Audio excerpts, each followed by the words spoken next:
buy your man a bike for Father's Day. Or all you single ladies, go down there. There's a lot of dads down there. Might A lot be of single dads. dads. There you go. Never know. You walk away from Harley with a bike and a man. A bike and a dad. Bike and a dad. A baby daddy. There you go. Hey, times are baby tough. daddy at Father's Day at Harley. Yeah. I think your man would rather have something from Harley than some new socks. Huh? Oh man, I would love to come home on a bike instead of socks. Well, I don't know about Harley. I mean, maybe a T-shirt. I can maybe give you a T-shirt. Got enough T-shirts. True.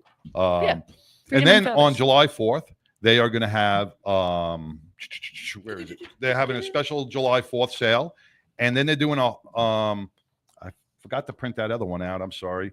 Texas Harley Davidson Disco. Oh, a disco night at Texas Harley Davidson. How cool is that? Okay, how cool is that? We're getting outfits. Yeah, we will be there. So be sure to check those out. Saturday Night Fever. Yeah. At the Harley. How cool would that be, though? That's gonna be epic.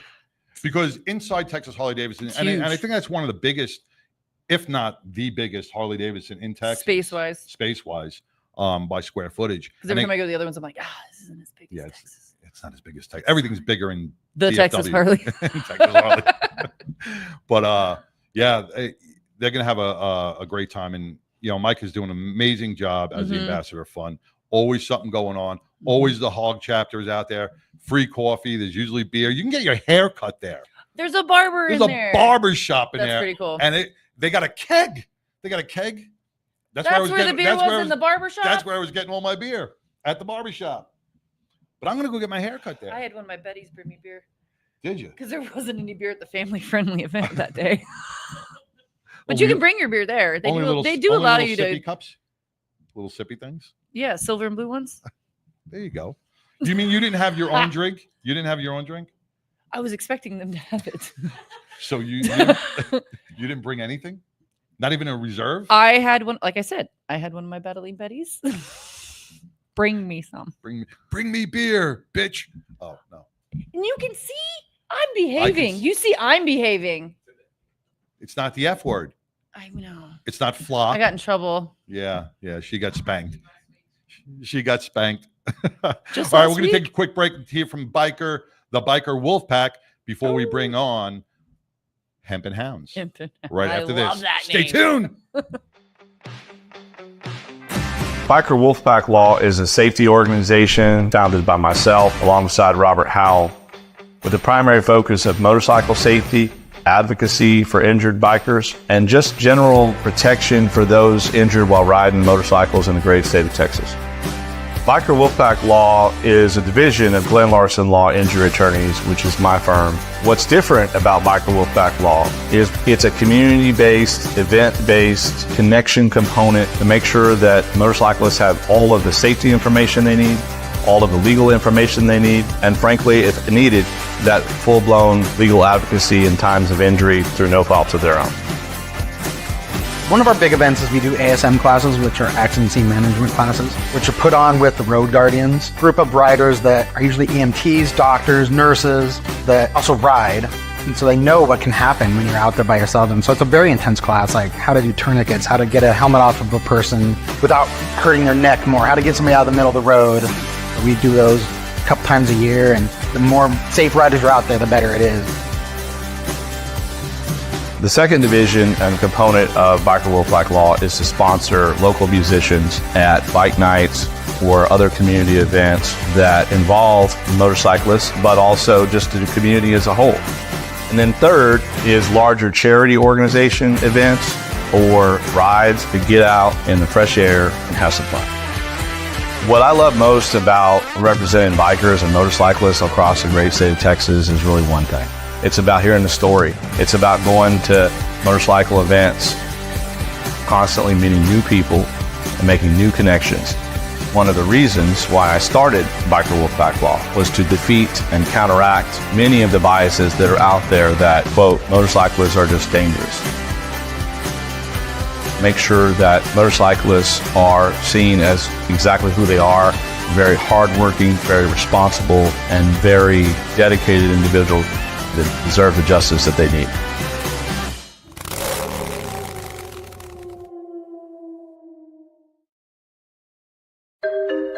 I was in an accident 12 months ago to the day. I was driving on southbound Santa Fe, and somebody did a suicide left in front of me, and I T-boned him at 45 miles an hour. From that point forward, I don't remember anything for the next 18 days because I was in a coma. She broke 9 bones, lacerated my spleen, put me in the hospital for 21 days. I remember none of it. Biker Down was founded in 2011 after riding several rides over the summer and seeing, tragically, my friends get injured. And I felt that there was a need missing in Denver and in Colorado for an organization that helped the biker community. As you may know, the bikers are one of the most charitable entities out there, and what we do is provide them a variety of services such as medical equipment, financial assistance if necessary, and a plethora of resources to help them stay afloat during the hardest time in their life, which is their recovery. You know, my biggest hope is that I'll never get another phone call that a biker's gone down, but you know, that's not realistic. So I think my true realistic dream is that we can help as many as we can help, because it is life-changing for them. Certainly donating and volunteering your time, and even if you can't do that, attend our events. You know, attend our event and get a $20 t-shirt for your $20. You know, those kind of things make a big difference in a small nonprofit like ours.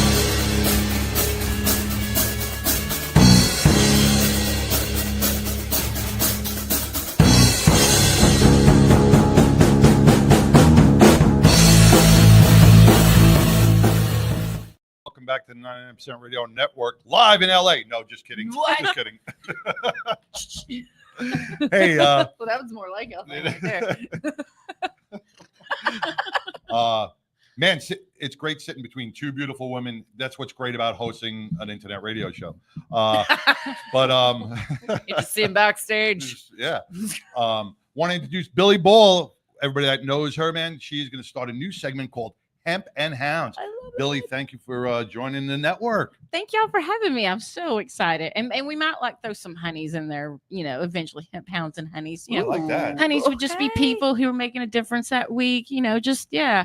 I like that. The three like H's. it. All right. Because we can't do pot, puppies, and people because illegal. I mean, that's the devil's lettuce, y'all. Yeah. Yeah. I love this segment already. You know, Billy, without getting you locked up, you know, but and we got popos coming on today, don't Texas we? just passed a law with the hemp, which I don't agree with, because this the is store-bought stuff. You know, what you have provided for our veterans and my dogs, my puppies, has been tremendously helpful. Tell us a little about some of the stuff. Maybe the new law. Tell us how it's impacting a lot of people. Oh, man, it's all a big cluster fudge around here. I was gonna fudge. So right now, Governor Abbott still has a little bit of time to either veto it, sign it, or just let it sit on his desk. And I believe wholeheartedly he's just going to let it sit there and just do what it's going to do, because Dan Patrick has made it perfectly clear that he is the president of Texas. And when he doesn't want something, it doesn't matter if 98% of Texans want it. He has that authority to be like, no, because y'all know pretty soon, probably November, we'll get to vote on gambling.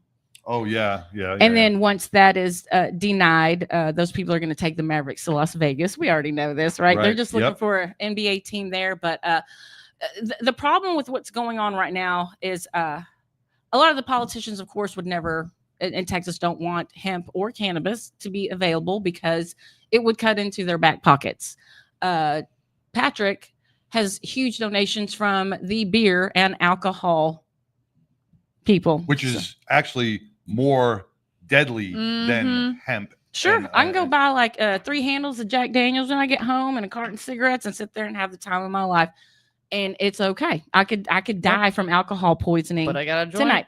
Right. But you know, no one has ever died from consuming cannabis. I've tried. Ever. I mean, there's been like college kids who went to Vegas and bought edibles and they were specifically told don't take more than this. And one kid took the whole package and then thought he could jump from this balcony to the balcony across the street. Those are different than the flower. Yeah. That's a whole nother thing. Those are people You gotta that be just careful with need to be cold. But Yeah. what's going on right now is in 2018 when the Farm Bill made hemp federally legal. It had to have that 0.3% by weight. Otherwise, it would pop pot and would be illegal. So, because we can't get our crap together, there are all these people doing all these different things over here. Like, okay, well, the law didn't make this clear, so we're going to go over here and do this. Because basically, what everyone's all concerned about is the Delta 8 and the Delta 9. Okay. Delta 8 is not a naturally occurring thing in cannabis or hemp. What they do is they create it.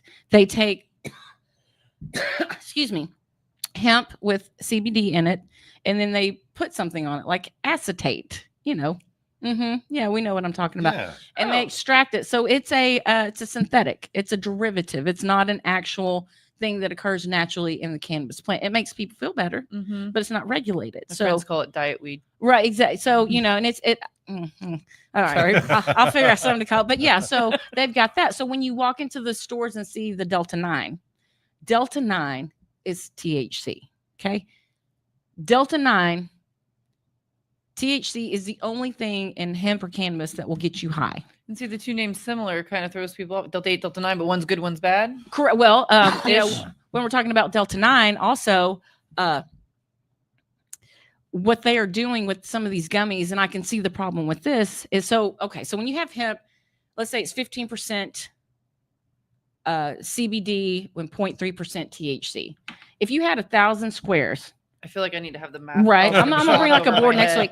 Only three of those little dots out of 1,000 would be THC. 150 would be CBD. So there's a lot to work with. So what people are doing is they're making gummies and injecting just straight THC into the gummies Where it's not regulated. where it's not regulated. And what they're saying is, by And that's weight, bad. it is 0.3% of this total. Yes and no. Okay. Like he was saying, it's not regulated. There's a lot of let's say, thank you. Which means people are gonna not know if they're abusing it or not because it's not regulated. Right, because you don't know where that THC came from. Mm. It obviously came from cannabis, but did the cannabis Who's go through making it? testing? Did it have heavy metals? Did it have pesticides in it? Because whatever goes into the cannabis or hemp plant that you put into your body all my decisions is going to go into you as well. So they're supposed to test for heavy metals and you think if it's at a pesticides store and you can go buy stuff, you think that Right. think. Right. You think with all these things in Texas, if I walk into this CBD store or this shop, it's got to be legal, right? It's a storefront. It has a big ass fancy sign in front of it that lights up and tells me welcome. And when I walk And they're so friendly. yeah, when I walk in, there's little plants and there's little things to buy and hats that says, "Oh my gosh, I love this." And so you think everything in there is legal. Till And you it's walk not. out the door. Right. And some people don't know. Some people don't care. Yeah. Right. Exactly. And It's again, one or the other. exactly. It's smoke and mirrors. If they would just if they would just let people do this, you have in your body something called a endocannabinoid system. Endo meaning inside your body, cannabinoids like I meaning need to take cannabis. So Study. There's going to be a I test. know. yeah. So within your body, starting at your brain, in legal states, when you hit a joint or you take a hit, you feel that initial bzzz in your head, right? It's because the cannabinoids are going straight to your brain. They go down your Straight to the dome. straight to the dome, and then they go down your spine and they hit all your CB1 receptors, which THC benefits. CBD, on the other hand, is for you've got CB2 receptors, and CBD goes in and finds those receptors that needs it and fills them in. Just like you have a hepatic system, you have a immune system, you have an endocannabinoid system. Just like if you take an aspirin, it knows where to go. Correct. And And what speaking of not to take. aspirin is a synthetic. I mean, I get it; they make it from a tree, birch, but then man didn't gets a know hold that of it either. and does all this stuff to it, and puts all this stuff into it, and it makes it an aspirin, but it doesn't make it natural. Right. Ah. Exactly. hold on, where was I going? You know, it's just like when you're talking about, like if you go to the doctor and the doctor's like, John, you have a potassium deficiency, and Pitbull, you have a vitamin C deficiency. So, well, maybe you go to CVS and you buy potassium and you buy vitamin C. Correct. Orange. But your body, yes, your body would prefer to have oranges and spinach. Right. Your body would prefer to have bananas Right. or something else with potassium, because that's the way God made us. He, you know, if you can't sleep and you can't eat, you can't be healthy. So you have to have good sleep and good food going into you. It's just like vitamins. Vitamins are synthetic. The amount of you could not natural. No, they are not. They are I full. don't take any pill, like straight up synthetics. Killer migrine or something. That's the only time I take anything. But I Yeah. really don't take any meds. I watch Big Bang Theory a lot. Yeah. There was one part of one Big Bang Theory that really got me was Sheldon. If you know Sheldon on a Big Bang Theory, right? He is with Penny, and she's like, "Well, I got to buy this magnesium, right?" So the price on magnesium is like fucking like $40, you know, for this little jar. And he's like, and he just turns around. And he's like the smartest guy in the world. He's like, "You just bought some high-priced urine. You're peeing most of it out. Nothing is really. It's not magnesium. It's all these different synthetics, but they charge the price of magnesium, and it's all these vitamins are the same way." Correct. It's just like, you know, products that you get from the legal states. Unless it is straight up flour, it's really hard to trust it, because once you flip it over and you start reading the ingredients, and 4 of the ingredients are some form of sugar. You know, there's corn syrup, there's sugar, there's high fructose. This, you know, it's just sugar. And then a lot of times they still taste like crap. And it's like, how's it got that much sugar and tastes like crap? But a friend bought some stuff back, and it was complete crap. It was overpriced. It tasted horrible. It was coated with sugar. And these were supposed to be for people who had cancer, to help with cancer. Cancer loves sugar. Cancer loves sugar. So if you're gonna make a gummy, and you not only have it in there, but then you coat it to make it taste better, that's kind of counterproductive. I like the natural taste. I don't need the sugar on it. Well, let's transition on that health benefit, what it does for our veterans, our post-traumatic stress, our mental health, seizures, how it everything. aids our war fighters when they come back, when they're dealing with all those traumatic events, and the medical aspects of this is, you know, through cancer and different. What does it do for these people, and how it's going to harm them if we take it away?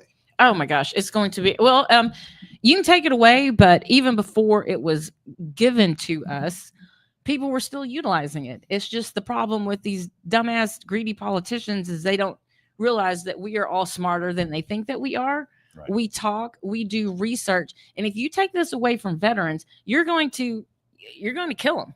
You're going to absolutely kill some of these people. Either they're going to do it themselves, or they're going to get in situations where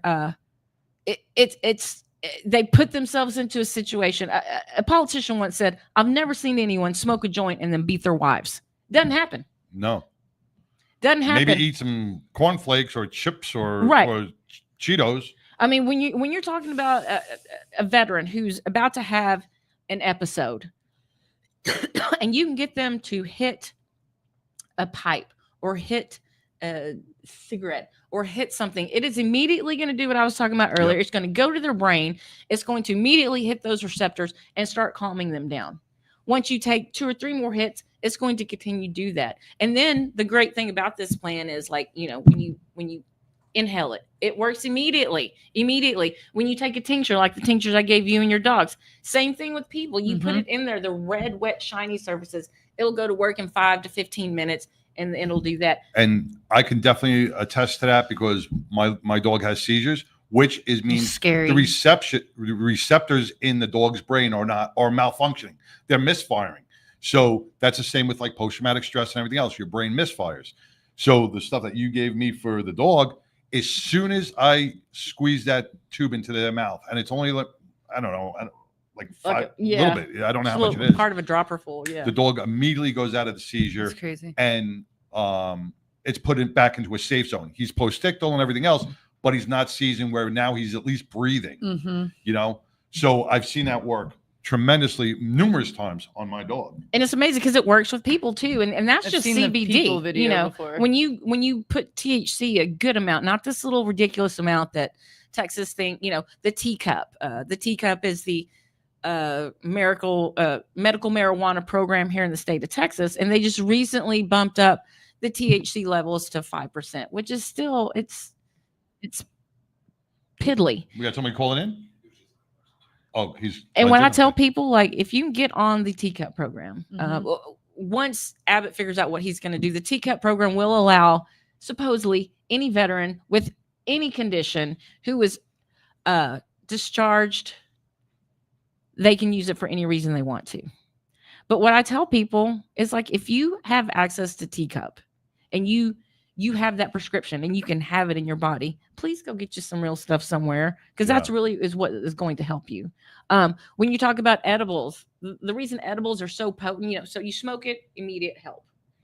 You get the tincture, 5 to 15 minutes, because it goes into the red, wet, shiny surfaces and is absorbed into your bloodstream. Edibles, on the other hand, whether you're taking them for health or for happiness, recreation. Yes. The thing about edibles is kind of like shots. You know, everyone reacts to a shot of Jack Daniels differently, and you do a shot and that one didn't work. So what do? You go back and get another one, and that shot didn't work. And then by the time later, by the time that shot works, you feeling it? Yep. And you can't get it out. It's in there, but you know, and it's the same thing with edibles. Edibles can take anywhere from 30 minutes to 2 hours to fully get into your system, because you have to eat it.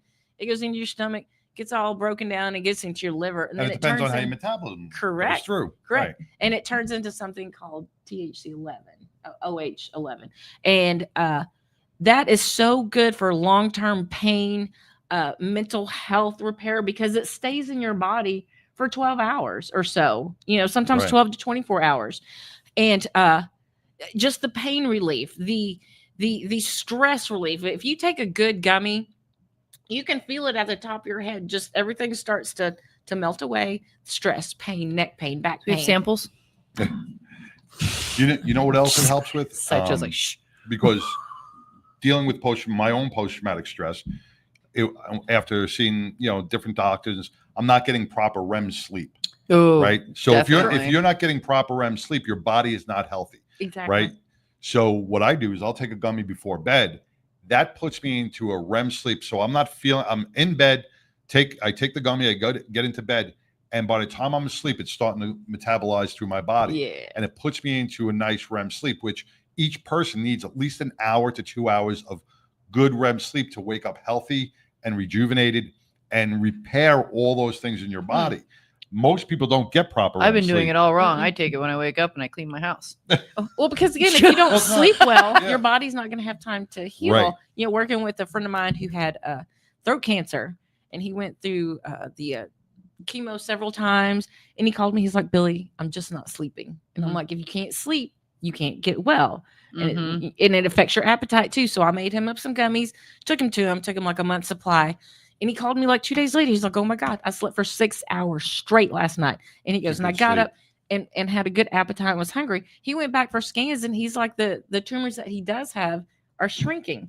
Because when you talk about THC therapy, I mean, the government can go screw themselves with this. Oh, we need more research and information. No, you don't. We've been researching this shit since the researching 1960s. everything for Since Cheech and Chong came out, we've been researching. Well, the this. government actually, up until about 2020, had a patent on cannabis and cannabinoids because they were researching it. But the research didn't go their way to where they're like, filthy hippie potheads, this is bad for you. It didn't go their way. So, of course, they're like, we're going to drop the patent and we're going to get rid of it, because THC therapy has been shown and proven to go in and eat cancer, whereas chemo and some of these other things, they will, you know, if you got cancer here and the chemo was put here, it affects all the cells around it, even the healthy ones. It kills it, even the healthy ones.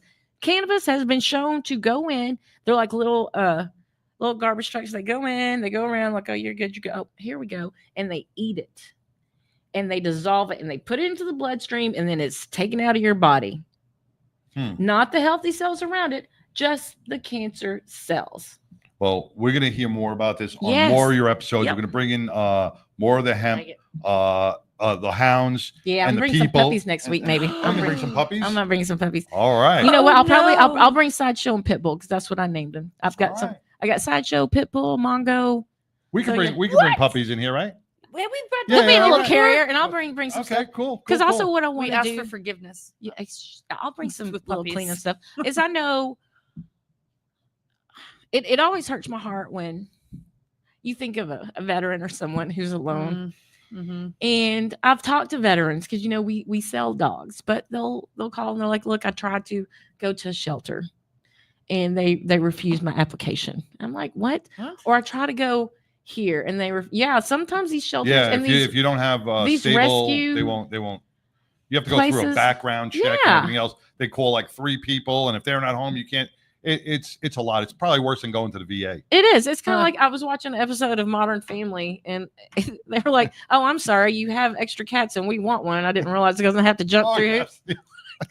Oh my god! So we, out at the farm, we raise the puppies, and they're mine until they go away. And I don't care if I have 80 or 100 dogs, they're mine. But we've talked to veterans who are like, "Oh, I lost my dog," and I'll talk to these people for like an hour on the phone just because they just want someone to talk to, and Mm-hmm.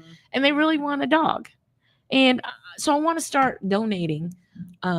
Some of these dogs, some of them are really smart. They're really They're beautiful. sweet. They're beautiful, and they could turn into therapy or service dogs. But Or a just comfort companion, animal. Well, just comfort animals. just to love man. on, because I raise them to where these babies love to be snuggled, and so they want to be near you. They want to snuggle with you, and I know sometimes that's what people need. And Look it how would just, passionate you are. it I would love just- it. I love it. Jesus. This is what you're going to see each and every week here on the Pimps and 99 hounds. Man. This is what it's all about. It's where the rubber meets the road, or the paws meet the Yeah. paws meet the pavement. Ooh. The paws meet the pavement. I like that, and I that was like just this. right off. That's, This see, is that's why all you those get to pay gummies the I'm big taking. bucks. That's all those gummies I'm taking. No, and that's what it's all about. It's about making a difference, giving back to the community, and uplifting each other, giving the voice to people. And we're going to talk to Glenn Lawson, he's on, right? We're going to bring Glenn Lawson on in a minute, and we're going to hear about some of the things that he's doing as an attorney, giving back to the community. Yes, attorneys do give back to the community. Not those big billboard attorneys, those homegrown attorneys that care about the people they take care of. So we're going to take a quick commercial break, and we'll be back right after this with Glenn Lawson and the Biker Wolfpack. What we believe in at Glenn Larson Law is doing one thing and doing it really well. When I meet people, I always tell them we're going to uncover every single rock possible. That's the medical component, that's your story and your voice. We've solely focused on personal injury, whether that be a slip and fall accident or a commercial 18-wheeler, a motorcycle or DWI, motor vehicle accident. We specialize in that and that only. When someone says, my neck really hurts, I know exactly how that feels. There's so much more to an injury case dealing with the pain level that people go through and how it affects their lives. And I know how to advocate to make sure that the insurance companies take all of that in consideration in every case. We're very transparent and open to always keep them informed and stay on top of their case at all times. Because we're a little bit smaller in team numbers, we're able to really dive into every single case and develop not only a client relationship, but a friendship and a lifelong connection. We're on call 24 hours a day, 7 days a week. We'll meet you anywhere, at the scene, in the hospital, at your home. Whatever's best for the client, we will do every single time. There is a connection component that I believe our firm is committed to. We want to be connected with you and your family beyond this case so that you know that you have a lifelong partner. Not just a case, but a lifelong connection and a lifelong voice. And we look forward to serving you.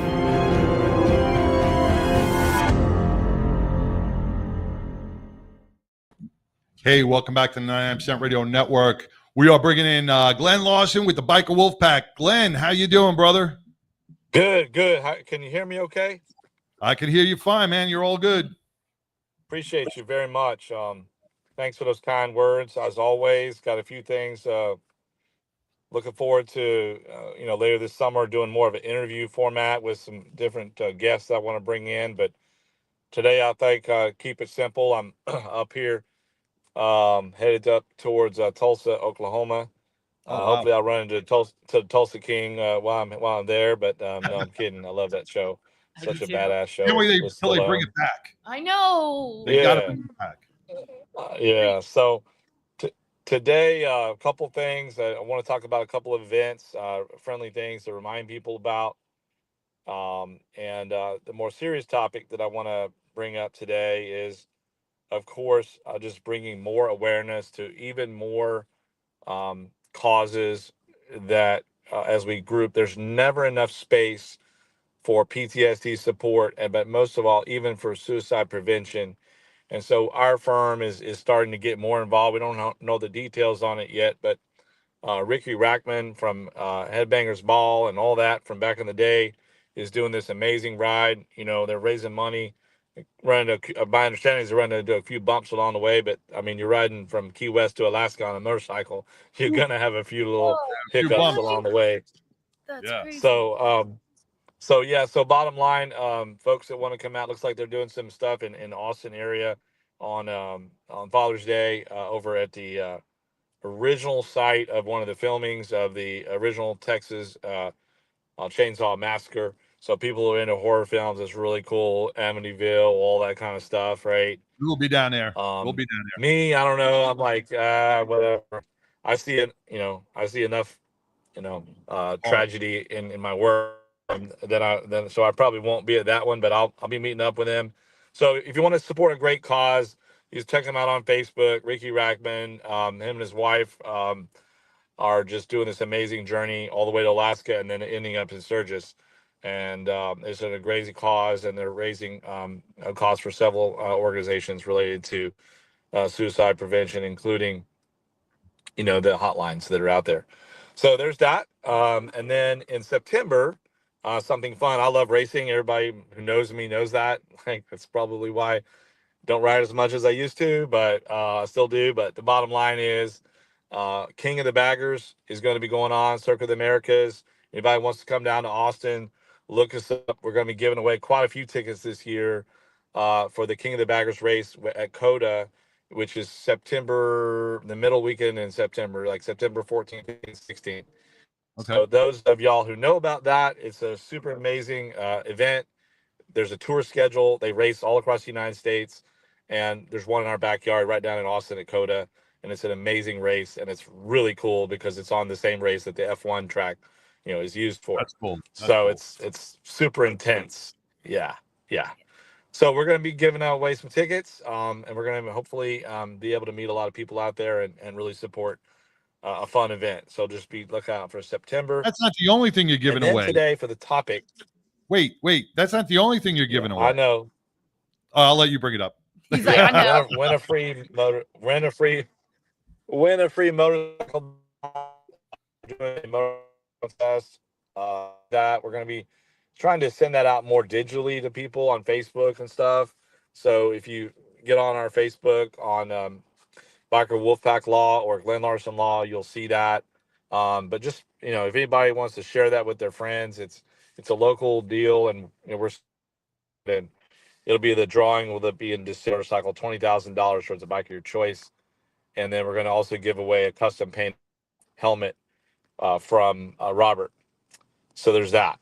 Sun God Graphics. But mainly, topics. Yeah, Sun God Graphics. Got it. See, thank you. You're keeping me. Bill, I'm like making sure that I'm like pulled over here. Fire doesn't show up behind me. So, bottom line is, I wanted to talk about 3 very red flags that get raised by insurance companies. And if you're fortunate enough, I want to show you how to defeat the red flags. Okay. And what I mean by that is, and of course, there's no secret. I want you to hire us or somebody that knows what they're doing.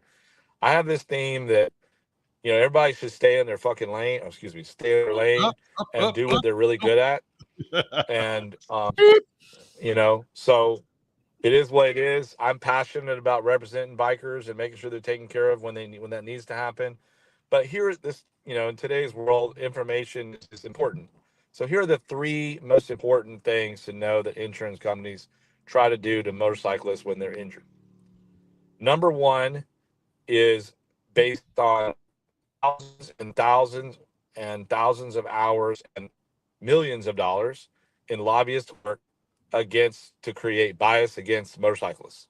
Okay, that exists out there, and it's true because insurance companies are worried that if there's an injury regarding a motorcycle, there might be more complications, and so they support many different organizations that are basically out there to paint the particular motorcyclists that are like the rest of us, and it's bullshit.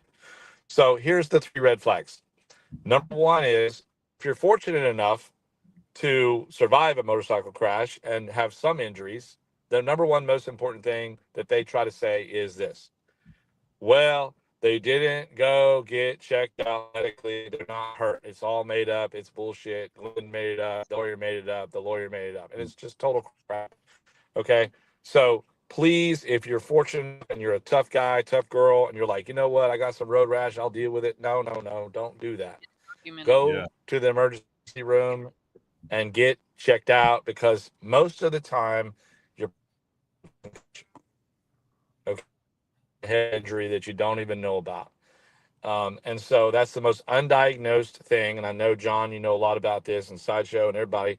We got everybody knowing about, concussions, because that can trickle down into other PTSD.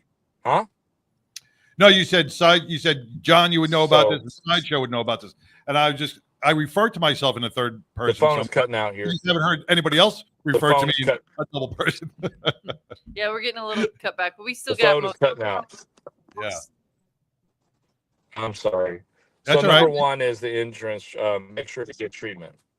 Number 2 is, of course, the fact that the liability is, they were riding in a group, therefore basically profiling. We all know about that. Yeah. Okay. And so what you can do to defeat that is to make sure to take an accident scene management course and learn the skills that are necessary to manage the scene of the crash. And so there's aspects of the medical component, but there's aspects to gathering evidence. And so if the right evidence is not gathered right away, many times it's lost, and it's your word versus the person that really is at fault. And the third most thing, it's very difficult in today's society, and I'm going to bring it up, but here it is when the great law enforcement, for some reason, maybe they're really busy or they just don't do it, they fail to make the police report correct. Okay. And or they don't do it at all. And that's okay. It happens. I get it. But you have to make sure that if you're fortunate enough to survive it and to be able to communicate from the accident scene, that the responding officers, you have to try to make sure that they, 1, get the right information, and 2, complete the report. Because there are occasions where they don't do the report. How about pictures? Always take your own pictures and have someone document the accident as best they can. Everybody's pulling out their phones anyway. I don't know why you wouldn't. Yeah, you got to get lots of pictures, and then the most important thing is to get the license plates of all the vehicles that were involved in the wreck, and the VIN numbers too, if you can take those pictures, if you can get them. And then, of course, to call, the 911, and there's apps now that you can record, your calls and stuff like that. But I mean, in the haste of the scene of the crash, the most important thing is, if you're fortunate enough to have, what I call medium injuries, maybe you've got a broken bone or something, but you're going to be all right, please go and get treatment right away, because that's the number 1 red flag that insurance companies look for. The second one is, they rush. They we're so sorry. Here's $5,000. Sign here. And I had a guy call me the other day. I signed this. I got this check. I thought it was for my motorcycle. Very confusing about what those checks are for. Do not accept any money up front from an insurance company after a wreck, because chances are you're signing all of your rights away. Let me ask some, Glenn. Because insurance companies have that way of trying to trick people, they'll send you a check, Hopefully you'll cash it. Once you cash that check, is that considered accepting it? Yep. So do Yes. not like take a photo of that check and put it in your bank. Don't do any of that, because once you deposit it, you are actually accepting that agreeing. payoff. Yeah, you took it. Yes.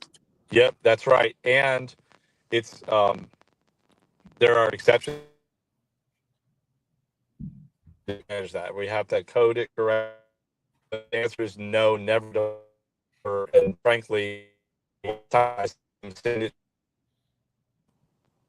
Oh, you're coming in They'll broken up. just send them a check, and then they'll just cash it, and then it's done. Yeah, we're losing you, brother. He must have crossed into Oklahoma. You must have The crossed into service is Oklahoma. bad. Yeah. I'll see y'all later. All right, brother. I'm Hey, sorry safe- about the technology. Nah, it's okay, No, it's man. okay. We know you're in Oklahoma. It happens. They don't have satellites All right. in Oklahoma. All right. See you later. Stay safe, brother. We'll talk to you soon. Glenn Lawson with the Biker Wolfpack, Glenn Lawson Law. Ow! Yeah, he's giving away $20,000 to one lucky winner To the bike of your choice. for the bike of your choice. So that's gonna be a down payment or a full price, man. If you want to buy a bike that's costs under $20,000, it's Use it for your what you choice. Use it for what you want. Go to the Biker Wolfpack or GlennLawsonLaw.com, and it's free to register. freemotorcycle.com. You win a free motorcycle. It's scrolling on the bottom of our page. Man, it's free. You don't have to buy no tickets. You don't, just enter, and you could possibly win a free motorcycle. He's got the info here on the feed too. You can There you read go. it if you're watching. All right, we're gonna bring in Laurie Montoya. Well, where's Laurie? Where in the Right after this message. Laurie Montoya.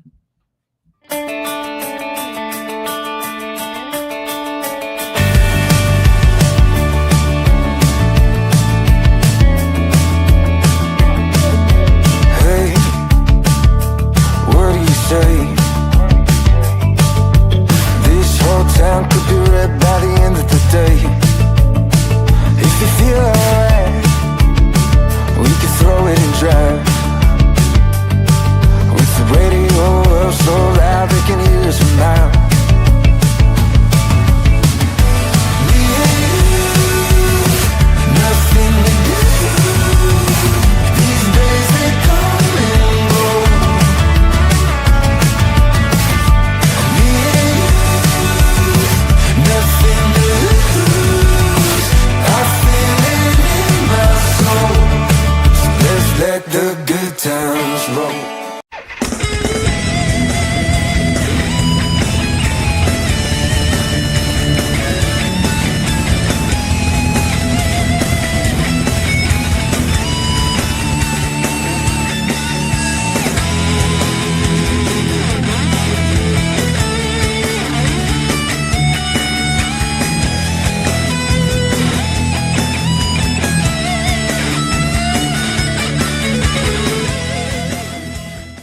Here we go.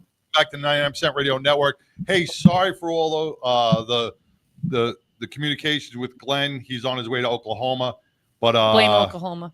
man, we'll recap a lot of that stuff next week. But his red flags are true with the insurance companies. Make sure you see a lawyer and call the Biker Wolfpack if you're in an accident. Welcome, Laurie Montoya. Well, Where is Laurie? Laurie's in her base. Whenever you see that banner, it means I'm home. She's on land. And I'm in the biker chat studio in my basement. The biker chat studio. Kind of funny. You're in your if basement. my laundry buzzer doesn't go off, I should be in good shape. I wanted to talk about a couple things that Glenn said since he didn't come in really well. Okay. One, my husband got hit by a hit and run driver in front of a 7-Eleven, and he didn't do everything that we preach. His main thing was to call me, and I was out of town, and he had already ridden himself home. And I could not believe that he didn't, one, wait for the police to show up, two, that he left the scene and went home, which was only a couple miles from home. And so my point to all that is that I said, what the frick are you doing? You should know better. So when you get in an accident, I don't care if the driver took off. Your body is in shock. You are in shock. So you need to wait for law enforcement to come. You need to call 911. Someone needs to call 911, because if you file a police report days later with the highway patrol for your insurance company, Glenn is exactly right. Same with why you didn't go to the hospital right away. He ended up, I made him go to the hospital, and he had 3 bruised ribs, and he did get an MRI, and he had $45,000 worth of an ER bill. Luckily we have the insurance. But my point is had he done it correctly, we could have kicked in our underinsured motorist coverage. But because he did not do it correctly and follow the steps, the insurance company had enough suspect evidence of, well, why didn't you do this? Because the car didn't show up well at night on the video. Anyway, my point to that is that what Glenn is saying is absolutely true. I'm not saying that you have to rush to get in the ambulance and go through the ER, but you need, after any type of accident, you absolutely need to, one, protect the record by going and getting medical treatment. All right, so you know what I got out of all this. So as a good wife, as a loving wife, the type of wife you are still throwing this in front of his face. Yeah, and he will never hear the end of it. And the reason I heard in my man brain, I heard I'm still. I know, but she's like, "Oh, and I talked about it today." Yeah, remember 10 years ago when you drove away on your motorcycle after that accident? No, tonight is when he watches the video, because he always watches later. Because he's gonna go, just can't let it go, can you, honey? Just can't let it go. Can't let it go. Hey, there is one thing I wanted to bring up to you, Laurie, and when we talk about stigma, you posted a thing the other day where colors were banned in a certain bar. And we see that here in Texas a lot, where no colors allowed, no colors allowed, no cuts allowed. Mm-hmm. Are you seeing that a lot more in Colorado as well? Well, yeah. I mean, I think you're seeing it more nationwide. I mean, unfortunately, people have watched too much Sons of Anarchy, and they've watched Mayans MC, and they've watched, the biker movies, and they think that we're all like that. And so when they do go in to own a bar, they're like, oh no, no colors allowed. I think, and I really gave this a lot of thought when we decided to talk about this today, that I want to say to any bar owner that you absolutely have a right to have whom you want in your establishment. And if that's not your cup of tea, but you need to understand what that means. And no colors means that you don't let any clubs in. No baseball teams, nobody in matching outfits. That's just it. Yeah, I mean, where does that stop? That says, hey, I don't want anybody in blue T-shirts, or you can't wear this type of logo on your shirt. Where does that cross the line on your rights? I know they have their right as an owner of a bar, but but that's my point. If you're going to go no colors, which no colors in the biker terminology usually means a 3-piece patch. It has the name of your club, it has your logo, and then restaurant owners don't know that. They just know they're on a motorcycle. However, Soldiers for Jesus has a 3-piece patch. You're going to tell me that you're not going to let a biker ministry in there? Combat vets. So what they then try to do is say, well, we won't let 1% clubs in, which we all know what a 1% club is. So I don't want to get into all that. Right. But the problem we have in Colorado is this gentleman who is a retired or no longer a fireman or a police officer in Detroit has now bought a 25-year-old long-standing biker bar staple in our community. And he has renovated it. Michelle passed away. This was a pivotal stop for so many charity rides. So many people love this bar. And Michelle had a policy. If you act up in my bar, you're out. Okay. And if it was a club or something like that, she knew to pick up the phone, call the COC, or call that club's president and say, hey, your boy is acting up in my bar and he's 86th. You need to get this under control. The last thing a motorcycle club wants is to have a problem in a bar, because there's no good that's ever going to come out of it. They're never going to be justified in their actions. Of all things, they need to have the control to look at the guy, kind of like the old mafia guys. You got to be more careful of the silent guy that you are yelling and screaming at in the Italian world, because the one that doesn't say anything is the one you need to worry about. The one that's flailing his arms and blah, blah, blah, blah, blah. Those are babies. The one that looks at you and goes, okay, boo, you do you. That's the person you need to watch out for. But anyway, so what's happened with this bar is he made this bold statement of no colors. He's a fire, law enforcement, and veteran bar. Okay, you do you, boo. But what you're saying is that what about Wind and Fire is a 3-piece patched club. Are they not allowed in? Right. The so here's where your discrimination part comes in, that you're going to allow, like law enforcement motorcycle clubs, they wear patches and they wear, all the gear and everything else. And again, that's a whole nother topic. But the point is, so you're going to let them in. This is where the discrimination and why this is being just snowballed into a much bigger issue here in Colorado with this particular bar. Is if you have a bar that says no colors, then you hold to it, stand with it, and say goodbye to your, the customers and the independents that support that bar. If you're going to now suddenly pick and choose, and here's the big thing: if you're so worried about your 1% clubs, and you're so worried about other clubs, but if they are willing to take their stuff off, they're more than welcome in his bar.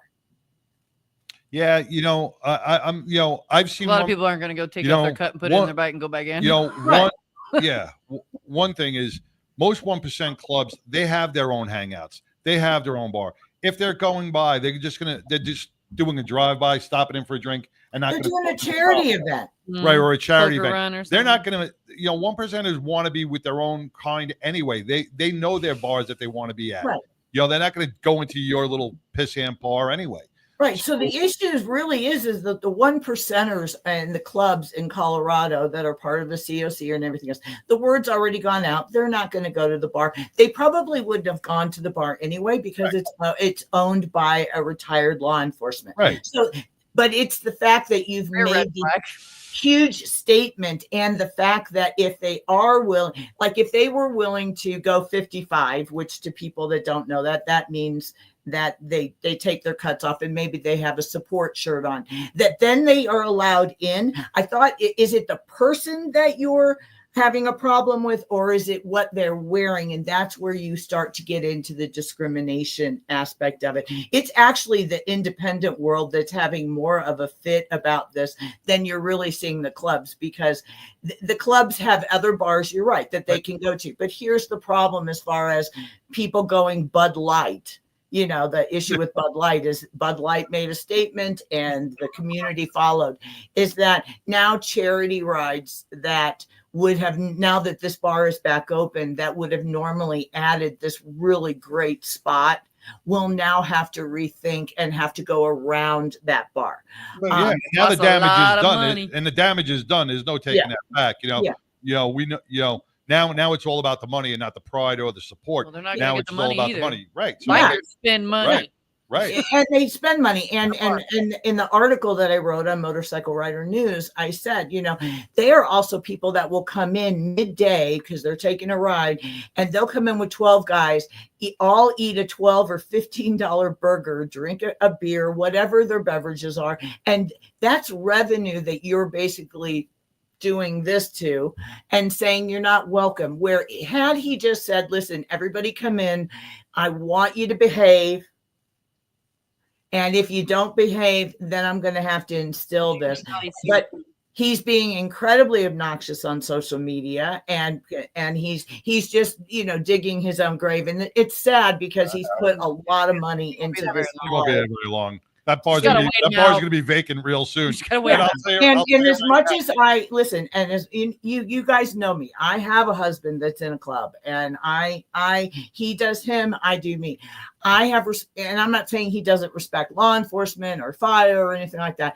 I don't think those three entities, given the location of this bar, which is out in the middle of Franktown, Colorado, it's all great now and they'll all support. But then, as everything, you have to then go on with your life, and you're going to need those independent bikers. And here's the other thing: what if you're an independent rider that happens to have a shirt that you bought from a club, says I support the blank, and you walk in there? So is it going to be okay for that independent rider to go in with their support shirt for that club? It gets into so many aspects that are just something that, we're living in this world of everybody should be included and equity. And I'm not all for all that, but I'm just saying it's just a real tragedy. This is a 25-year-old biker bar establishment that's now, the owner died, someone's bought it. He could have changed the name and done what he wanted, but he's wanting to feed off that previous name and the popularity that it had, and he's just basically, giving F-bombs and calling people that dare to challenge it drama queens, and send us his phone number. We'll call him on air one day. I'm gonna. Ooh, how great would that be? We can call him on air. Hey, one thing. Speaking about your husband doing him and you doing yourself. Well, I knew you'd go back there. I had to go back there because I wanted to say, happy anniversary. Speaking about doing each other, happy anniversary to both of you. Thank you. We really appreciate that. My greatest, since he's going to watch us and know I threw him under the bus, one of the greatest things I've ever said about him was he walked up to me. He used to ride with Baca, and he walked up to me and he's like, I hear you're getting engaged to a guy in Las Vegas. And I was like, yeah, and he's like, you're making a big mistake. I've loved you from afar for 2 years and I don't want you to go to Vegas. And I was like, dude, how romantic. I looked at him like, you're a psycho. What are you? I don't even know who you are. Lifetime movie right there. Did you be like, what are you offering here? What do you got to offer? Yeah, and stuff. So I was trying to be really polite, and he asked me if I wanted to go to breakfast, and I was like, yeah, but we're going to breakfast wherever I know where I'm close to home. And he drove me to the airport the next day so I could go to Vegas to get married. And I ended up not getting married. And after about a month and a half of just being talking on the phone, and he was relentless. He was a pit bull. He would not give up. I finally called him one day and I said, hey, can you pick me up from the airport? I'm coming home. And he's like, yeah. I said, no, you're not hearing me. I'm coming home and I'm never coming back. This is a movie. Yeah, it would be a good movie. And then he picked me up, and he was married. And I said, hey, I don't do married. And he moved in, I guess, about a week later, and that was almost 14 years ago. So he's pretty awesome. Cute. Yeah. Yeah, that's a cute story. Yeah. So anyway, listen, when it comes to keeping things separate, listen, I have an immense respect for people that are in clubs. I have immense respect for bar owners. I go through this on the cruise that we were talking about last week when the biker community's bitching. And I'm like, you don't realize what it takes to sustain that kind of, a group event. I would love to have a discussion with this guy, but he's so angry, that I just think that it was a topic that I felt for motorcycle rider news was something that needed to be said and show some of the revenue stream that he could potentially lose. And maybe he'll change his mind, and if he does, I think he would find that, that bar would be packed. And he can make money and we can all be happy. And if someone gets out of line, we'll fix it. If you look at the percentage of bar fights in the state of Colorado or Texas or anywhere, there are more bar fights by just people that are drunk and stupid than there ever is in the biker community. Oh, yes. Okay, Mr. James, I'm going to address your little punk ass right now. So our account got hacked, so you can take that little post and shove it up your damn ass. We don't support that. We support our country. We support Donald Trump. I do, at least. So you can go fuck yourself on that comment, Mr. James. So that's what I got to say about that. We can continue now. Thank you. Oh my goodness. Oh wow. I know there's a story there that I don't know about. Our account got hacked and something got posted that we didn't agree with, and so we took it down after we realized it was up, and so it got taken. So it is. It was only up for a couple minutes. But somebody's got to be a little bitch on the internet and post some bullshit. Oh no, you didn't, James. You're in trouble. You got the pit bull, bitch. Yeah, he's probably from California. Probably one of those warriors. But anyway, getting back to a lot of the things that Glenn said as far as motorcycle safety, that accident scene management class is really something. Don't you have an envelope that you need to open? If there's money in it, I didn't. I left it in the car.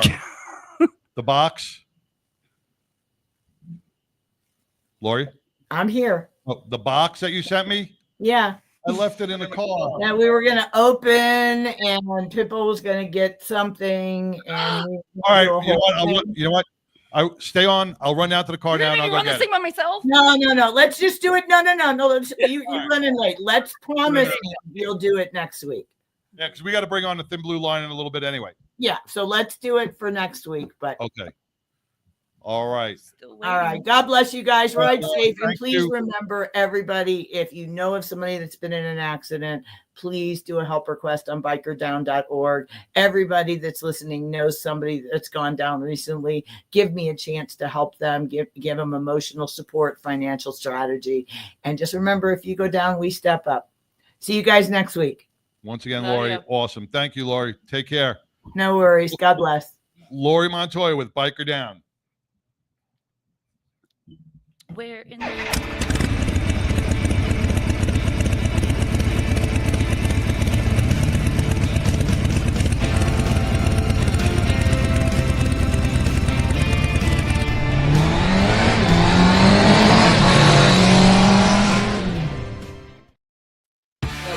My name is Carol Saint, and I ride with 99. Hey, I'm Homie, and I ride on the 99. You can watch it every Wednesday, 99% Radio. Hello, beautiful people. I am Chaz. I ride with 99, baby. Woo! 99% Radio every Wednesday. Stay tuned. Woo! Y'all be fantastic. Right.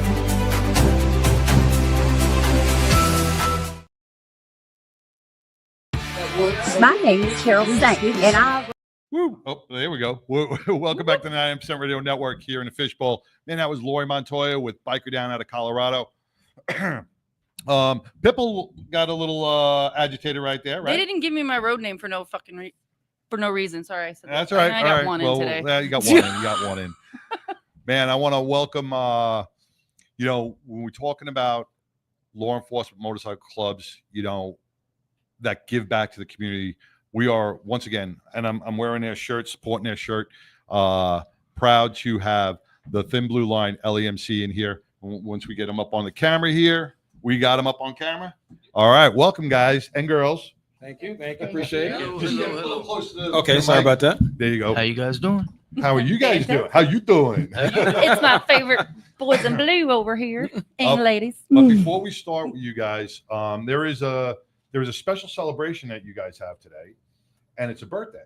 It is. It is a birthday. So and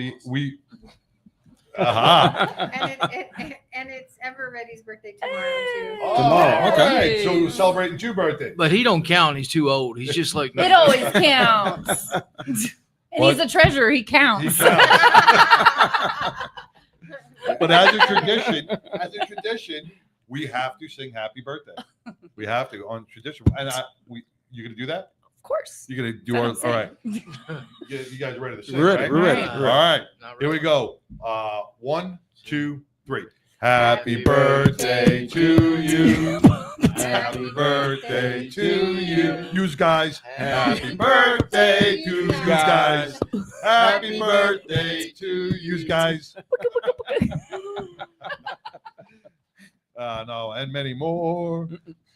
So, one thing the Thin Blue Line does is it constantly gives back to the community. And when we talked with Laurie Montoya about all these biker clubs and that's what the 99% Radio Network's all about. It's giving you guys a voice. to show what you do in the community, because that uplifts you. That helps you raise funds for the things and the projects and the people in your community to help, support them. And you guys just helped out Meadowland PD, was it? Meadows Police Department. Meadows Police Department. Can you throw up those pictures that we have? Meadows Police Department. Not all police departments are funded that well, so they do lack some of the equipment that they need to perform their duties throughout their daily performance of the job. I know down in El Paso, Texas, some of those cops are not even having bulletproof vests, or they don't have computers in their cars. They can't do proper checks on prisoners or car stops. But you guys supplied some tasers, non-lethal tasers, to this department. Tell us a little bit about that. Basically, the foundation got a grant from a company out of Houston, and the stipulations of the grant was you had to give it away in that area. So basically, they gave it away to Meadows Place. They bought 3 tasers. They bought dog leashes for Harris County Sheriff's Department and a couple other things. And just this month alone, I just got a text from our Kingwood president, chapter president, Airborne. The Lone Star chapter just gave away $21K this month to breast cancer warriors, and Kingwood also gave away $3K to the deputy that's down there fighting cancer. Myself and Eveready and Prophet here last month, what touched me pretty good besides the bikes. Thank you guys, you and Spokes for Hopes, for that. We have fifth graders. Paul Gregory, man, out there in Spokes for Hope. We have 5th graders in this school that's never had a bicycle before. They were, all kinds of tears, my witness here, but we just went on a poker run here last month in a little town northeast of us. Population 2,500, 6 officers. Everybody? 6 officers. And they don't even have tasers. What? So that's going to be our next mission in life, basically, is to gain enough funds where we can at least get 3 where they can, switch off back and forth. So there's nothing to do a mild. No less lethal whatsoever. Wow. Now, what is the cost of a taser, if you don't mind me asking? Yeah, What is the Let's cost check Amazon. Normally about $2,000 to $2,500. $2,500 a taser. A legit one, I guess not. Well, I've got an TV actual version. I've got an actual with the sparkly keychain. I've got an actual invoice here. The invoice that when we purchased the Missouri City, basically it was $6,419.81 just for 3 tasers. 3 tasers, holsters, cartridges, and of course the warranty backup. 6,300. 6,400 for 3. For 3 tasers. Insane. It's high as a kite. But when we you can think about it, when you think about that price tag and the lives it may save, right? You really can't. You can't even think about putting a price tag on it. And the less stress it would put on an officer knowing that they had that with them instead of being like, man, I'm gonna have to manhandle or I'm gonna have to figure something else out. That's crazy. Yeah, you don't want to put when an officer's in a position Not where he's got wrong term, but you know what I mean. He's got to shoot or don't shoot, to have that non-lethal backup. That what's is needed, always a nice choice. Makes a huge difference, right? Yeah. Oh, that's especially nowadays. Well, that's stressing me out thinking about it, being in a situation like that. Most of the time in a situation like that, all you have to do is turn on, put the laser on them, and they're like, okay. So is that the kind that I see that shoots out the things and gets him? It's not like the one that you. No, these have. So that's why it's that expensive one, because it catches them and all that, whatever.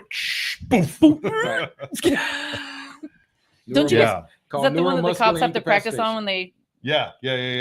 I love watching those videos. Academy now, right? Well, maybe we can bring one next time and practice on you. You pop my implant or something. I ain't doing it. I have my video when I got tased, because as law enforcement I need this. We do need to get trained. We get trained on the taser, and ourselves we are. I need this video. Getting shot with the taser.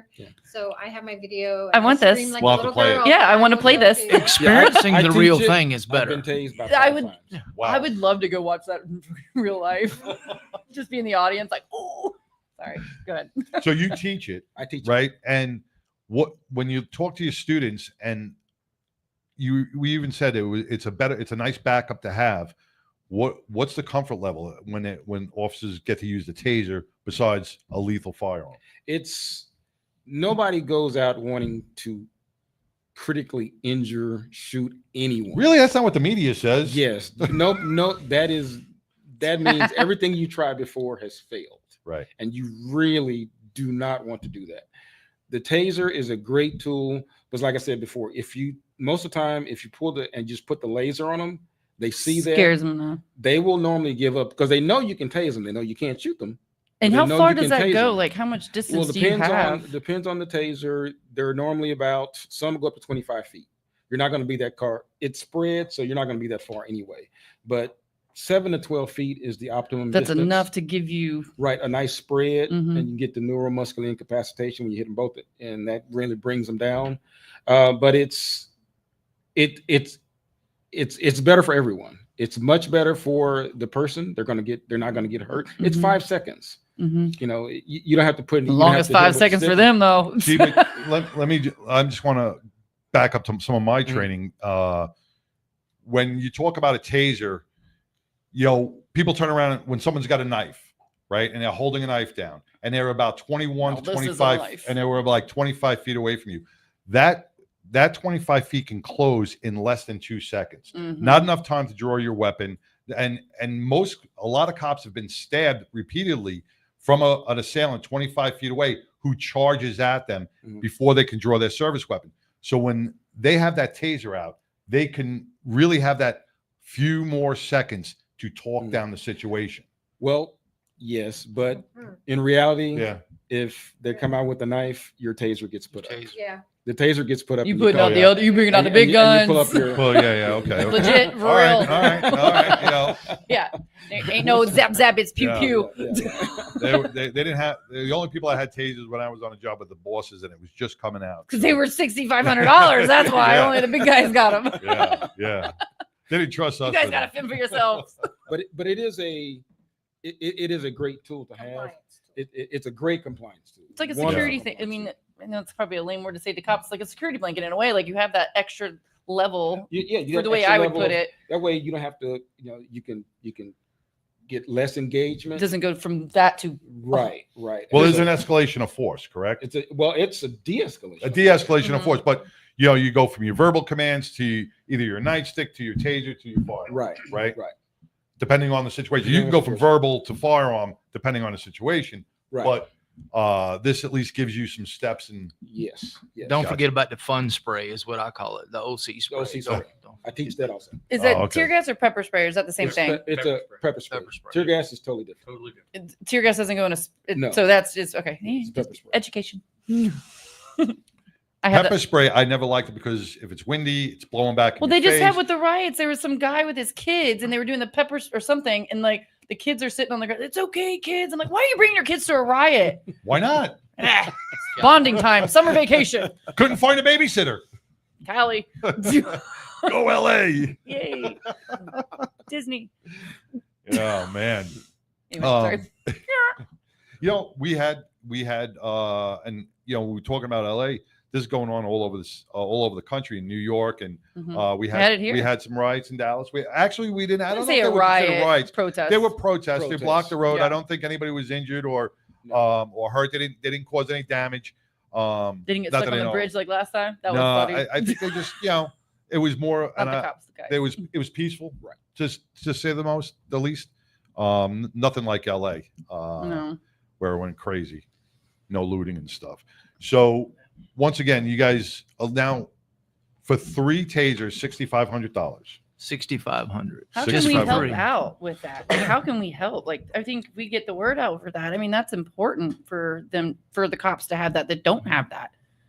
There should be a way for us to. And this is small town USA also, I know. where they need 2,500 is the population. One of the patrol cars was a hoopty. It was, a Crown Victoria. They're not really hoopties, but nowadays, that's the good. That's a good car. That's the metal door. And of course, I really don't know how to play poker at all.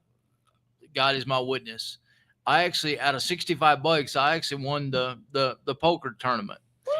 And in a hobo fashion, they gave out money and a flag. I gave them the money back just to help. The flag, now I'm gonna keep the flag where I'm hanging my new office next year. Nice. But that's what we do. We give back. I know I can reach out to our chapters right now and probably raise the money with no problem. but we want to kind of reach out to the community also. Maybe the needs to community can help us on this, because as I said, it's small town USA, and the chief of police down there, he rides, the sergeant rides, everybody rides. So it was a great poker run, well organized. And I mean, you were there. Say something on that. Oh, it was good. Instead of laughing at my jokes. It was my first poker run to attend, and it was all good. Met a lot of good people, made a lot of good connections, and everybody out there was just out there for a good cause. Everybody you talked to that was anywhere around, and there were all kinds of colors and cuts, and makes you feel good when everybody's there for the same thing. Yeah. But getting the community involved, because now the Yeah. community feels that they supported their police department. And they might not be aware that they don't have the funds That's the either. thing. They're not aware that they No. don't have the They funds. assume, you know. So I think that's important. That's why you get the community involved, to let them know they do need help. You know, they don't have everything. They're doing the best So they how can do with what they got. How do you go about that? Like to advise the community that, the police department needs this, because a lot of people can turn around and go, well, that goes out of the budget. That goes out of the city budget. But how do you tell the community how does a police department say with 6 members say, hey, we need this? How could they go out for community support or local motorcycle club support? Well, one of the things was the poker run. Everything that was there is going. But how'd you find out about this? This is how we found about it. Is our brother Prophet that's in the club. Brother Prophet is way up high and on the totem pole when it comes to law enforcement licensing. So he's familiar with them down there. He knows. He got us down there, and it's not just tasers, body cameras. The body cameras they have, you may as well just take out a cell phone like they are in LA and recording things, because they don't have that either. So. Wow. But you have to measure what's more important, body cam or taser. right. See, that's information that I didn't know. needs to be brought out, because there are a lot of understaffed, underfunded police departments throughout the state of Texas. You don't realize how expensive things are either.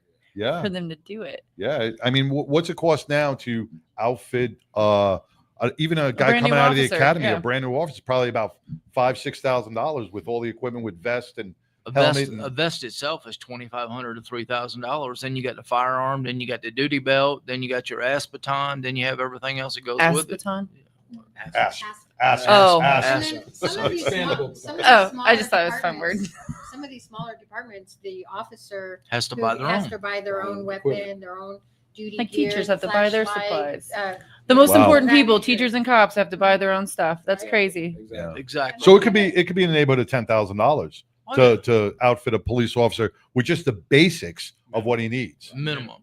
So they probably, this probably could be a scenario like they have people that apply, but they don't have the funds to make them a cop. Is that like a scenario? Like if they don't are able to Correct. outfit them, Just go to the academy itself. If outside agencies, they have to pay for that, and it costs. You were an instructor, so what does it usually cost to go to an academy? For Dallas, it was close to 100,000. What? For one officer. Yeah, but Dallas is a larger department, right? And so, But a law enforcement academy, just a BPOC, basic peace officers academy, to learn the basics, set you up for the exam. That can run days or nights, depending on how many weeks it's going to take you to complete it. It could take up to $2,000 to $4,000 just to get through the basic peace officers academy, so that you can take the state exam. And then once you've passed that state exam, then you can go to some of the smaller agencies that don't have an academy, like Dallas has academy. And when they get out of the academy, they work for Dallas PD. And I know you're going to laugh at this, but just for example, a good pair of footwear now is anywhere from $200 to $250 just for a good pair. I was gonna say that's cheap these days. No. Much cheaper. They ain't no Louis Vuitton. Some Air Force Ones. And I'm sure like officers aren't getting a huge uniform allowance. I know they get a uniform stipend to keep their uniforms clean and pressed and to replace things, but that's not a lot of money per year for the upkeep of uniforms. no, it's not. Like I said, and there's other equipment. I carry a set of, I'm not advertising for ASP by any means, but they're good equipment. My handcuffs cost $100 a piece. My flashlight. I know where you can get my them flashlight cheaper. is this big. And But yours are furry. But Yours are furry. They're not the pink You fuzzy can't. ones, people. Yeah, you just can't pull out the furry cuffs, you know. That would be cute. And, Excuse me. Put your hands on your back. It costs you a lot of money. I mean, it'll last you a long time, but because I have one set of handcuffs I've had for over 30 years. Wow. And they work just fine, but yeah, it costs a lot of money. Yeah. I mean, And a lot of that comes out of the officer's pocket. a lot of it comes out of the office spikes, and we have so many smaller, like New York City.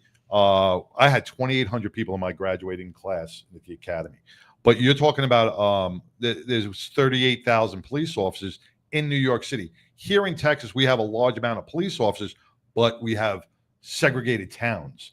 You know, New York City was, I mean, little cities inside it of was big city. right. Right. You know, you didn't really have all in New York. You either have the NYPD, you have Nassau County or Suffolk County police departments. You had blocks that were You didn't really have like Hearst, Bedford, Euless, Irving. Each community didn't have its own police department. So that's a lot of funding for that one department of maybe either 6 or 10 or even 200 officers is considered a small department, you know?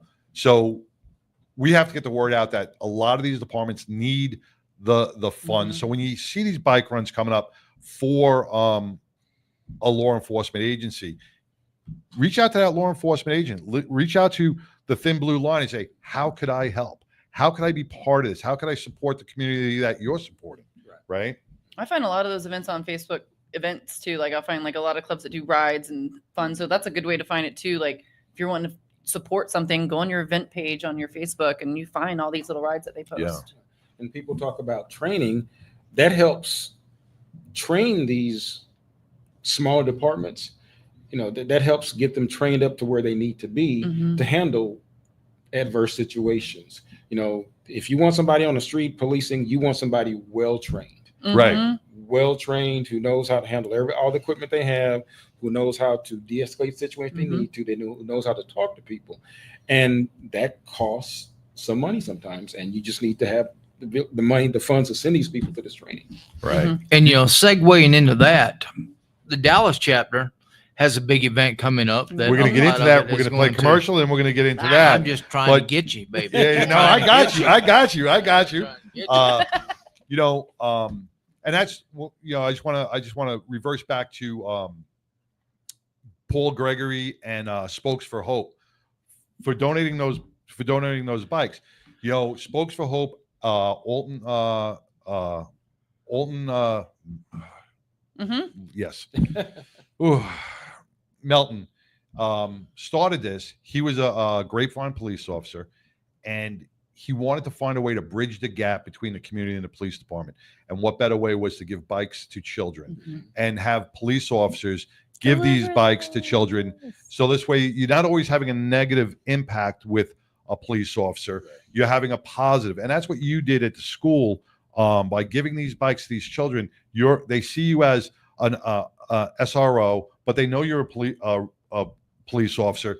So they see you as more of a human being now, not some guy who's taking mom or dad away on a drunken disorderly, but somebody who's there to support them and help them. And it touched a lot of hearts, not just the you got me choking up here a little bit, not just the bikes, but we gave away footballs, basketballs. We started out with 10. Donation was great. We ended up with 14. Nice. Our assistant school board superintendent was there. This has never been done before in this school district. Wow. And were they crying? I mean, a 5th grader never had a bicycle. Never had a bicycle that was actually in tears, that just, you know, all the hugs, all the high fives. So next year I made a commitment to the school board to double those bikes. I mean, Houston every year in that area, they give out 50 to 100. This year, Dallas, we're going to do a large this coming school year. But the best side of this was you just didn't hand these bikes out to anybody in the school. No. It was grade performance. Grade performance. Now, the school district, I didn't want to name it, but the school district that you're in is was a low grading school. The school that I was in a low grading school. You can't get them no lower than where I was at, where they assigned me at. But once they found out that the bikes were coming, how did you see that performance rise? It went from, you know, frowny faces to smiley faces every day. It went from missing school days to, you know, they had 7 of them with perfect attendance.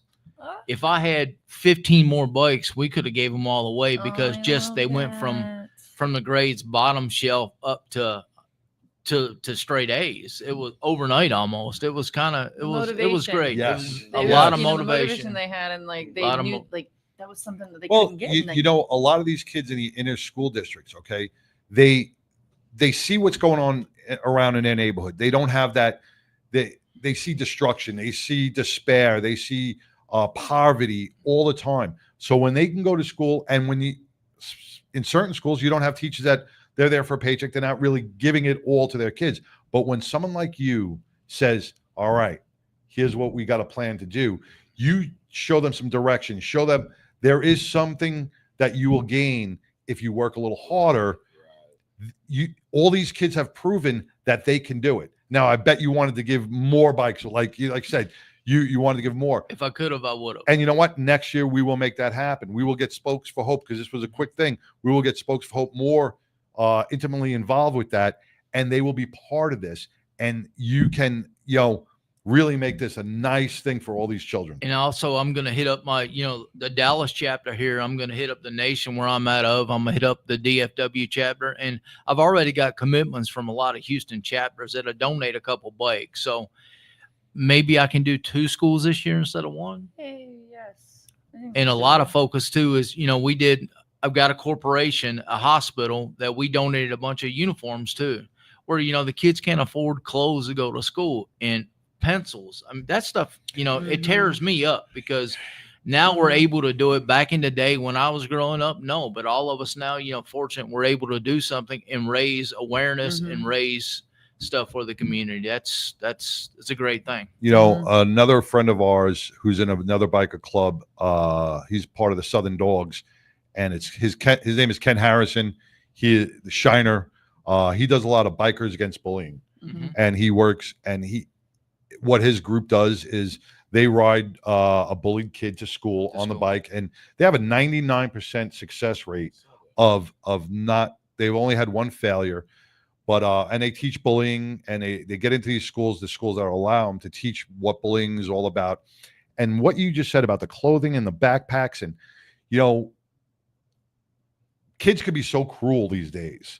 So when you're not walking into school with designer shoes on, or designer pants, or you have a Walmart backpack, some of these kids will pick on them, and they'll call them names and the whole bit. And that destroys a child's motivation to learn, because now all they're thinking about in school is, I'm getting bullied, or it just brings the kid down. It doesn't give the kid the potential to learn what they want to learn when they go to school.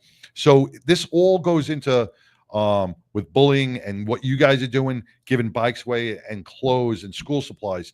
It helps to build the kid motivation, and you are building better children in our schools. That you cannot put a price tag on that. It's a great feeling. Also, it's a great feeling. If nobody's ever done it before, I would challenge people to do this in their schools that their kids go to or whatnot. It's an excellent feeling. I bet.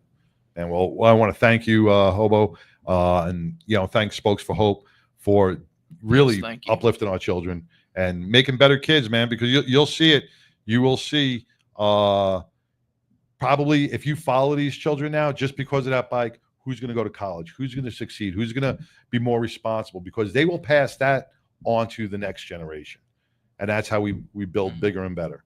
We're going to take a quick break, and then we're going to come back on how you can support by just swinging a golf club right after this. Leather Up will keep you safe while looking great with a huge selection of armored and casual flannel shirts. From beaded to sleeveless, Leather Up's got badass gear for all riders and all seasons. Leather Up, with 3.5 million customers since 1999. Iconic biker brands like Milwaukee Leather and Hot Leathers to give you the largest selections anywhere. Comfort, variety, classic styling, and affordability with free same-day shipping on orders over $100. Visit leatherup.com and use the promo code MAYHEM for 20% off.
smell that barbecue from here. Lone Star Cuisine, the ultimate food truck for all your upcoming events. Randall Thompson takes pride in all his food. Give him a call. Book today. 817-500-1033. My name is Carol Sankey, and I ride with 99. Hey, I'm Homie, and I ride on the 99. You can watch it every Wednesday, 99% Radio. Oh, beautiful people, I am Jazz. I ride with 99, baby. Woo! 99% Radio, every Wednesday. Stay tuned. Woo! Y'all be fantastic. All right. Hey, welcome back to the award-winning 99% Radio Network here in the Fishbowl. We are here with the Thin Blue Line, LAMC, man. We just spoke with Hobo, one of the ambassadors with the foundation, who discussed about giving bicycles away from Spokes for Hope to the school district and uplifting our children. But if you want to know how you can help, you can come out in September for their amazing second annual golf outing. And Cuffs, how you doing? Just get closer to grab one mic. She knows. She's been here before. Real quick, before we get started on the golf tournament. Okay. And Triton of the Blue Line Dallas chapter has something to tell you. Okay, so last year our first golf tournament was great. Thanks to you. In large part. So, and you've been a big support of ours. We've seen you Always. all over the place. We really appreciate it. So we have a gift for you. We have a $1,000 check. For the 99%. What? Radio 99% Network. 99% Radio Network. To show our a small token of our appreciation for all. Now you're going to make me cry. For all That's that you from the did. Dallas chapter. Wow. Thank you, guys. I am We wouldn't- crying. We wouldn't be able to do a lot of what we do without y'all's support Yeah. and assistance. Dallas, DFW, we couldn't do what we do without you guys' support. We greatly appreciate it. They greatly appreciate it. So As much as we need this money I'm to keep speechless going, for once. I don't know if you'll agree with me on this or not. What? Oh, yep. You agree with me on Sure. this? No. No. No. Well, I'm going to deposit this check into our account, and I want to donate $500 back to you guys. I want to donate $500 back to you guys for a taser, for your next taser, for one of the police departments. So why don't you guys keep that for other things that you have coming up? We'll work the taser thing out. We appreciate that 100%. That's for you guys. That is for you. Wow. 99% Radio Wow. Network. People, you can't buy more beer. No more beer. My God. Thank you guys so much. Oh, we love you. Brother, thank you. Thank you. It's like my birthday, our birthday. Thank you so much. Oh, man. Brother. Thank you. Oh, that's amazing. Thank you so much. Oh, my God. Wow. You know, this means a lot. This means so much, and this will help we do out this for free, y'all. a lot. Yeah, this will help out so many charities this summer, where we can donate, because we don't take a paycheck, so all this will end up donating back to Somehow, to the kids in the hospital, to the Tattoo Mark Foundation, bringing teddy bears to the kids in 18 different hospitals throughout the state of Texas. Maybe getting us some new travel mics. Some travel mics. Equipment. Yes. Equipment. See, Maybe the some- police department needs Wow. equipment. The Oh, 99% Radio my Network. God. I did Wow. tear up. Dang it. My Thank you. emotions in this episode are crazy. Ready to fight someone now? I'm gonna cry. I know, really. It's like PMS. I'm having PMS. Well, maybe, yeah, Maybe. actually. Oh, but no, thank you. This is one. Oh my God, that is so wonderful. Thank you so much. So cash let's in get the back onto the frame golf it. outing. Let's get, I Cuffs. won't steal a cart this time. You get your own carpet. There's like a little GLA that Only if you show up in your little Caddyshack outfit. I'm totally coming in a Caddyshack outfit. we are going to dress. We are going to dress in typical Caddyshack attire this year. Blue plaid socks, white yeah, pants. we are going to be. I don't know if I'm going to be Bill Murray I think I'm gonna go chase the golfers. Yeah, I don't know if I'm gonna. You need to be Bill Murray. Yeah, I think I'm gonna be Bill Murray. Oh, the boots. Yep. I am gonna be the total Bill Murray. Hey, if anybody wants to join us at the golf outing a great and time. be part of the Caddyshack experience, we're gonna have a lot of fun. We're gonna have a lot of fun because this September is all, 29th. Yeah, this is all for a good cause. You know, last year, The Iron and Horse. I'll always remember this. You were so stressed out, but you know what? You pulled off the No, first. she wasn't. She did it with breeze She and did. beauty. But you know, she pulled off an amazing golf outing for the first annual, and this year it's going to be even bigger and better. Tell us a little bit about it. And everything. So our second annual golf tournament this year is going to be at the Iron Horse Golf Course. We'll be returning there September 29th. We have a QR code where teams and people can register. Also, on that same QR code, we have sponsorships, and we want to say a very special thank you to Glenn Larson Law and the Wolf Pack. They are our title sponsor again this year, so Always we're giving very, back. very Always excited giving to back. have Glenn and his team there. The Wolf Pack. And I'm going to actually let Everready talk about the tournament and what we raised over $10,000 last year for our first tournament. And when I got the numbers, and it still gives me goosies thinking about it. So we're not saying that we're trying to double that this year Yes, or we are. having the double of Yes, we are. of the players. We want to be realistic, right? And so with your help at getting the word out and doing what we do as a law enforcement motorcycle club, it's really just to give back, one, to the families of fallen officers, first responders, and we've extended that now to piggyback off of what Nation's doing and giving back to local law enforcement agencies. And I'll let Everready talk more about that. All right. Yeah, again, the purpose of the golf tournament is to raise funds, and a lot of people want to know, well, what are you doing with that money? Well, as we've talked and already, we're helping schools mainly we focus on the Title I schools that don't have the large budgets and the large resources that the bigger schools get. Right.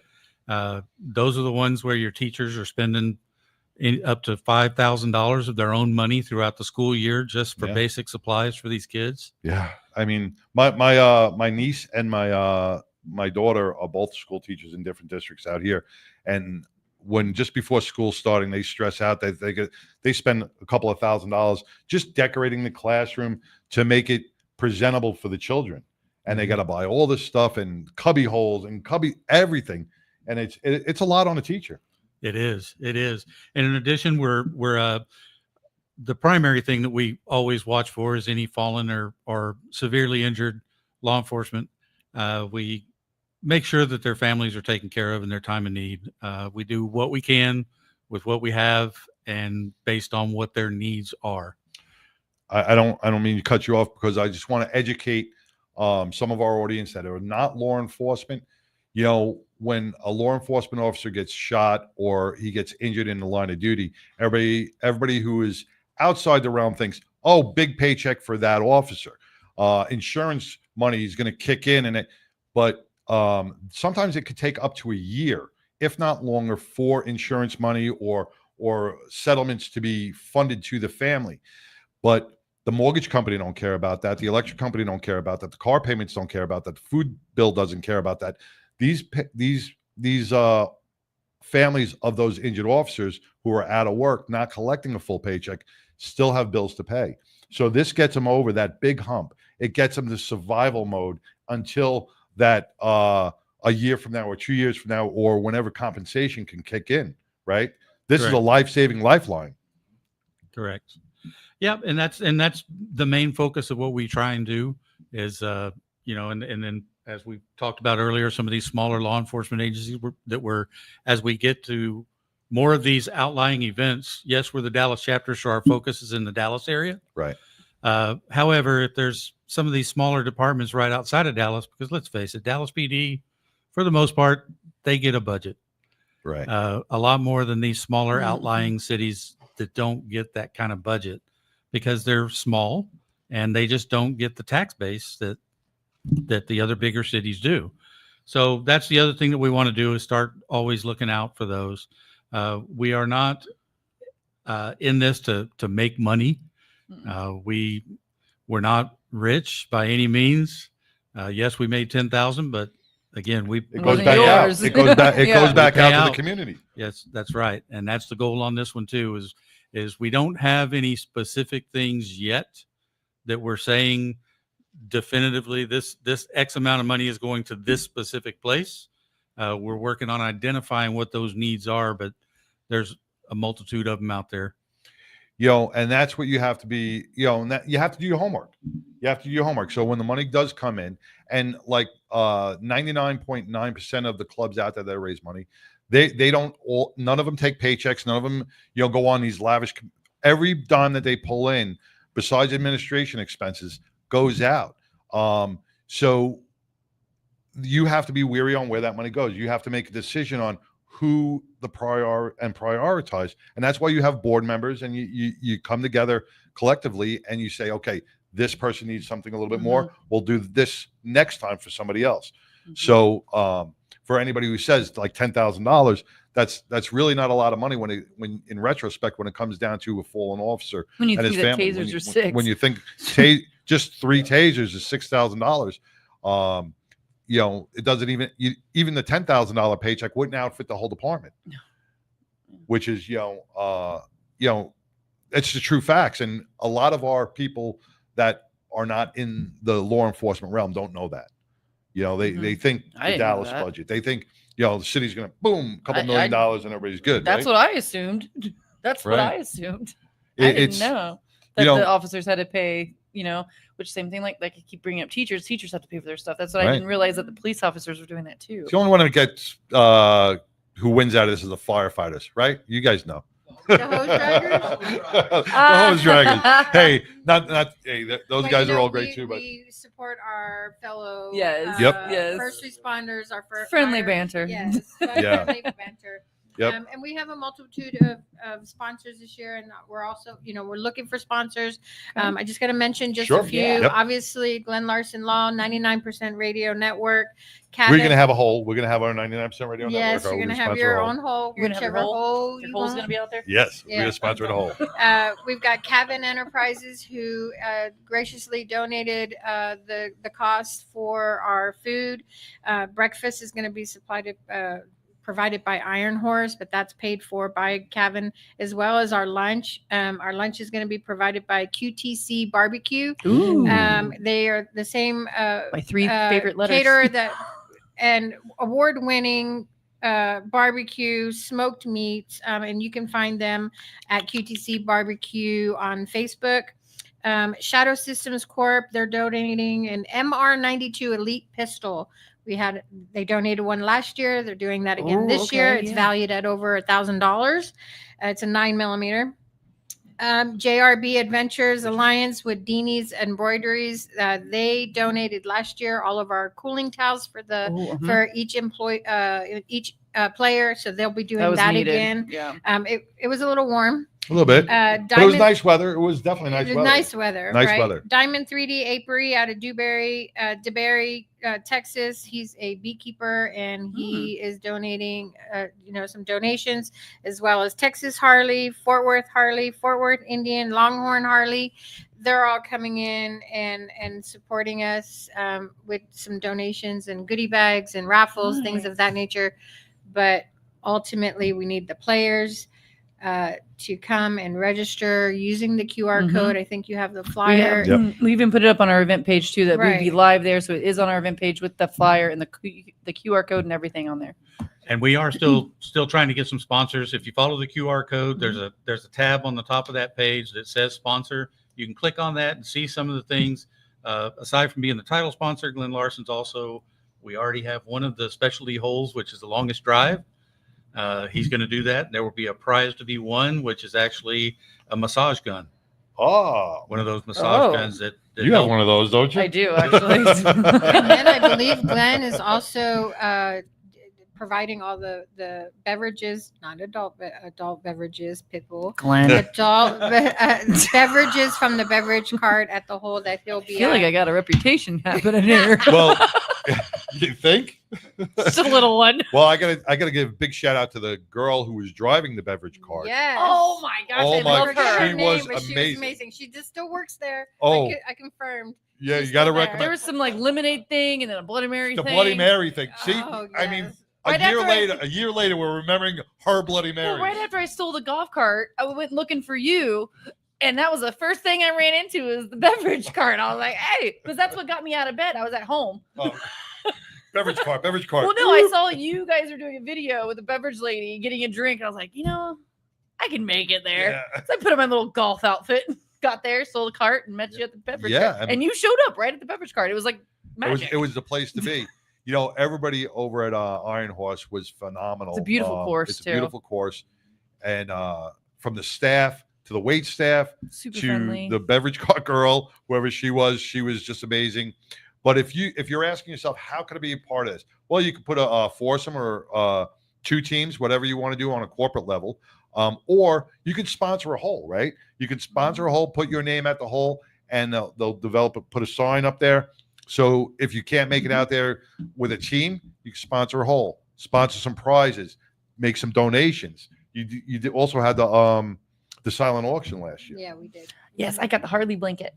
Silent auction and basically like raffle type, or Yep. not raffle, but the 50-50. door prize I got the type. laser facial. Did treatment you? There were some good prizes. Me and his wife Tigger were like fighting over what. Like Well, she we won got some stuff and I we won got some stuff. we got the massage, or Tyra got something else, like, so it was really good at that spa. So the prizes are great.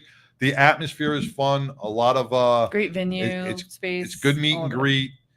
Everybody's super nice, and it's a fun day out at Iron Horse. You can't be mad playing golf. No, well, you can. I take that You back. can. I've seen my dad play. You can. I You saw can a club go flying. Yeah. I'm pretty sure I left my pitch wedge there. A little bitty circular object. That's Oh, about I'm 2 gonna bring inches marshmallows around. this time and Yo. just throw marshmallows around so they look know like how golf balls. You know how many bent clubs I have? around. Oh man, I've you shank a tee shot, and then I smack the tee balls. And Wrong ball. Wrong ball. You hit the bending my wrong ball. club, bending my club. I can do a mean Happy Gilmore. Huh? I can do a mean Happy Gilmore. Oh, that would be fun too. Challenge. Challenge. Sideshow. This is just one of the events that Thin Blue Line, as the motorcycle club as whole, is. We're all over the state of Texas and internationally and other places. So this is just one event that's just here locally, and Triton is going to talk about Thin Blue Line as a club as a whole, is what we do, and then we also have Dallas back here. He's going to say a few words too. All right. Yeah, we like I said, Thin Blue Line was started in 2009 by our founder Rico. May he rest in peace. He wanted to get away from the 1% look. We want to be more of a law enforcement club. And we promote that. We promote that heavily. Whenever we go to like a restaurant, or like if the guy in Colorado, we come there, everybody's going to leave. When we leave, everybody's going to be happy. Right. Because we're gonna be respectful. We have standards that we live by. All of us live by a code of ethics. A code of ethics. Right. We have a code of ethics. We have some 800 members, some 40 chapters. We're in 11 states, and we even have a national chapter, international chapter. International chapter. Oh wow! I didn't know international. I didn't know you were international. No. All right. And don't forget, come August, we have another new chapter. That's right. Eastland, Texas, baby. Oh wow! And we're very proud. Can I tell them? Go ahead. Okay. We're very proud to say that this chapter, in the history of our club, will have the first female chapter president. Ooh, I like it. She needs to come on. I think she's on. Oh no! No, I said she needs to come on. I'm all about the women peas, Huh? man. No. It's another. Oh, it's another chapter. Yeah. Yeah, another chapter. She's actually been on Twisted. Nice. Okay. Nice job, Wow. girl. Get it twisted. Get it Get twisted. it twisted. So I like that. we like to give a positive image of our club, professionalism. We hope we do have high standards. Yeah, it's just like in law enforcement, you have high standards. We want the same for our club members. See, and to any bar owner out there that turns around and says no colors, when you have 12 thin blue line guys and females walking into your bar, It's the safest bar at that they're point. Not only they're not only spending a lot of money on food and drinks, but know that every one of your patrons is protected by a law enforcement officer. Many of them have medical training behind them, so they are skilled in any choking procedures or slip and fall injuries. They know how to handle scenes. So when these guys walk into your establishment, you are the most well-protected, well-covered establishment. It's like an insurance policy. You just walk in, everybody's safe in your place. Why would somebody not want colors coming into their establishment? It's crazy. It doesn't make sense. Quite a few years ago, we did a ride out to Paris, Texas. And we had lunch, and while we were there, an accident occurred at the intersection of where we were. And our Thin Blue Line, our members went out there. We just assessed the injuries, blocked traffic, and and that's what we do. So just because you're never off duty, you're just never off duty. We're enjoying a meal, exactly, in a different attire, we still have a duty to respond. And it's not, you have a duty to respond, but I always say, law enforcement, fire department, anybody in the first responders field, and this goes nurses, doctors, anybody who does this, or veteran, you're cut from a different cloth of God. Okay. Not everybody is up to this job, but those who are up to this job take it serious. They do it 24 hours a day. They are never off duty. They will respond. They never look away. They're always there to help and aid in no matter whatever aspect that is. And that takes a very special person, man. It's not made for anybody. And that's why you guys are like the cream of the crop when it comes to protecting and serving and giving stuff to our community. And that's why our community has to support all first responders on every aspect. And you can show it by responding to this golf classic on September 29th and everything else that the Thin Blue Line does. And don't forget, the Thin Blue Line rides with the 99. That's right. We're going to need that video. So what I'd like to do now, if I may. Yeah, of course. You may. We have a probate here. This is Dallas. I met him Dallas on Saturday. Dallas from Dallas. Dallas from Dallas. Remember Forrest Gump? This is Tex from Utah. This is Dallas from. Yes. I met him at the water balloon fight. Right. Yeah, it was an awkward moment. So I walk into Texas Harley, right, by myself, and I see the thin Blue Line guys, and I'm like, oh, I know those guys. So I walk up, I'm like, hey, they just looked at me. I'm like, Trish from the 99. Oh, yep, that happened. Yeah. Wow. You're so memorable. I was. We didn't notice you without a beer in your hand. That could have been it. See? She was looking for one, though. I found some. So Dallas, you're a probate. I'm a probate with Thin Blue Line. I come across these guys a couple of years ago. I had some things in my life that was going on that kind of prevented me from getting more active with them, and I kind of wish it wouldn't have. What these guys do and what they do with the community is just it really hits home for me. It really drives it. I grew up rough. I grew up having a hard time. So getting out and helping schools and helping those kids where they have something different. I mean, that really impacts you. It does. It really does. And to be able to be on the other side of that to help and give that out to the kids that need it is a big impact. And helping our law enforcement and those guys. I mean, I've got family that serves in the military. I've got family that's been as police officers. I've seen a lot of things go bad for those guys where they were just in the wrong place at the wrong time. They get out somewhere and people in the community just don't agree with what they're doing, and unfortunately that's just kind of how it goes in the roles that they're in.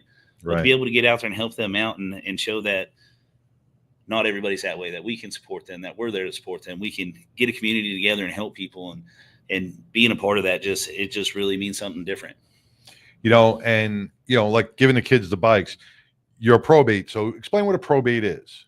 So probate is we're newly coming in. We're learning the way the club does things, how to stand for ourselves, how to be a part of what they have going on, and understand what they're trying to do, where they're at in the communities of what they Now work I know in. the difference, but just for people, there's prospect and probate. What's the So difference? in your clubs where you're prospecting, you're going to get a lot of hazing, and they're going Okay. to make you like wash the bikes, go get beers, do different things that you don't really want to do. So you're grandfathered high a little bit up. Oh yeah. So as a probate, they're not going to harass me as much, but I still help out. They're eager to help me learn what they have, and I need to be just as eager to learn that information and soak in as much as I can, and do what I can. Like the kids with the bad grades in the school, they wanted to earn that bike. Mm-hmm. Okay. As a probate, you're not wearing the patch yet on your back. And you got to, that's why patches aren't just given out to anybody. You have to be vetted. You have to earn your patch. And each patch on everybody's back is earned through blood, sweat, tears, and brotherhood and sisterhood. And it shows a camaraderie. And if you don't earn that patch, it doesn't mean you're a bad person. It just means maybe you didn't fit in with that club. But when you do earn that patch, it is the most exhilarating moment of your life when you get to sew that patch on. Your pride goes up, your shoulders go back, and you're like, I'm part of something that's bigger and better than myself. You feel that patch on the back. You don't you? feel that patch. And that's what you work hard on. Either it's 6 months, a year, whatever it takes. You strive for that patch, just like those children thrived for those bicycles. And I'll say that, we do have civilians in our law enforcement motorcycle club. Dallas is a civilian. He does have a background with families that are in law enforcement, first responders. However, when we're talking about the difference between prospecting and probating, we as law enforcement officers, military, first responders, we've dealt with crap out on the street, right? We've busted our tail ends, and we don't have to make our probates feel Makes like sense. they have to earn their. They've earned it anyway. We've Already. done it out on the streets Yeah. before, and so we're not going to make them feel like we've makes had to do sense. out on the street. That makes Right. sense. That I makes like that. sense. But they also, what a probate learns is how to ride with each other. Gets Style of riding. You have to learn. gets comfortable riding next to. I have to say, an ano- LEMC, the way they do parade, you can tell. Yeah, because It's not tight. everybody's comfortable riding staggered, or even, so you want to be comfortable with the people you ride with. You want to make sure that you're safe, and you develop a bond. And that's not so much the hazing or the wash It's the a bike, but brotherhood. I know Hobo will be like, just wash my bike, probate. No. Go get me a hamburger. I'll work myself from the bottom to the next. Yes. Mm-hmm. That's, one thing about Thin Blue Line, there is no hazing. You don't wash bikes. You don't go get beers. You don't, the main thing for a probate is to learn your bylaws, because he will get a bylaws test from me as a nation ambassador. That's my deal. I do the bylaws test. And that's good. And That's he's good. knows so far. Dallas knows his stuff. So far, I got to give him that, Awesome. but it's not over with yet. We've worked hard, and so the hazing stuff, that's out. We don't, Yeah, we yeah. don't do all that. And we're we're a different club. You can haze me. I'm good. I'm because thick skin. our rules are, the club doesn't come first. Religion, God, family, club. God, family, work, and then the club. Oh, work. Okay. So, it is. But you got to do it for the family. You got to do it for the family. You don't work, you got no family. So it's Until you're retired. Yeah. Retired, like, ever ready. retired. So He ever ready But no, retired. he's really retired. I figured. Yes. I'm retired, so anytime while I was probating that they would say, "Hey, can anybody?" Sure, I'm there. Ever ready. I'm there. I'm there. Hey, who wants to go ride? I'm there Nice. because I'm retired. I like so it. Even though he rides an Indian, he's still okay. Hey, I like them Indians. We hadn't been over there. They got some slick bikes. Yeah. But and that's what it's all about. These clubs, and that's why when they turn around the no color thing, know your clubs, know the people that are going in. Most of these clubs are veteran and first responder clubs that are there giving to their community, and we have to support them. We have to give back. and we have to join together as a community and raise the money. $10,000 was a lot of money for the first one. Like Hobo says, it would be sweet if we can double that this year, and we can do it. It can be very easily done with the support of the rest of the community.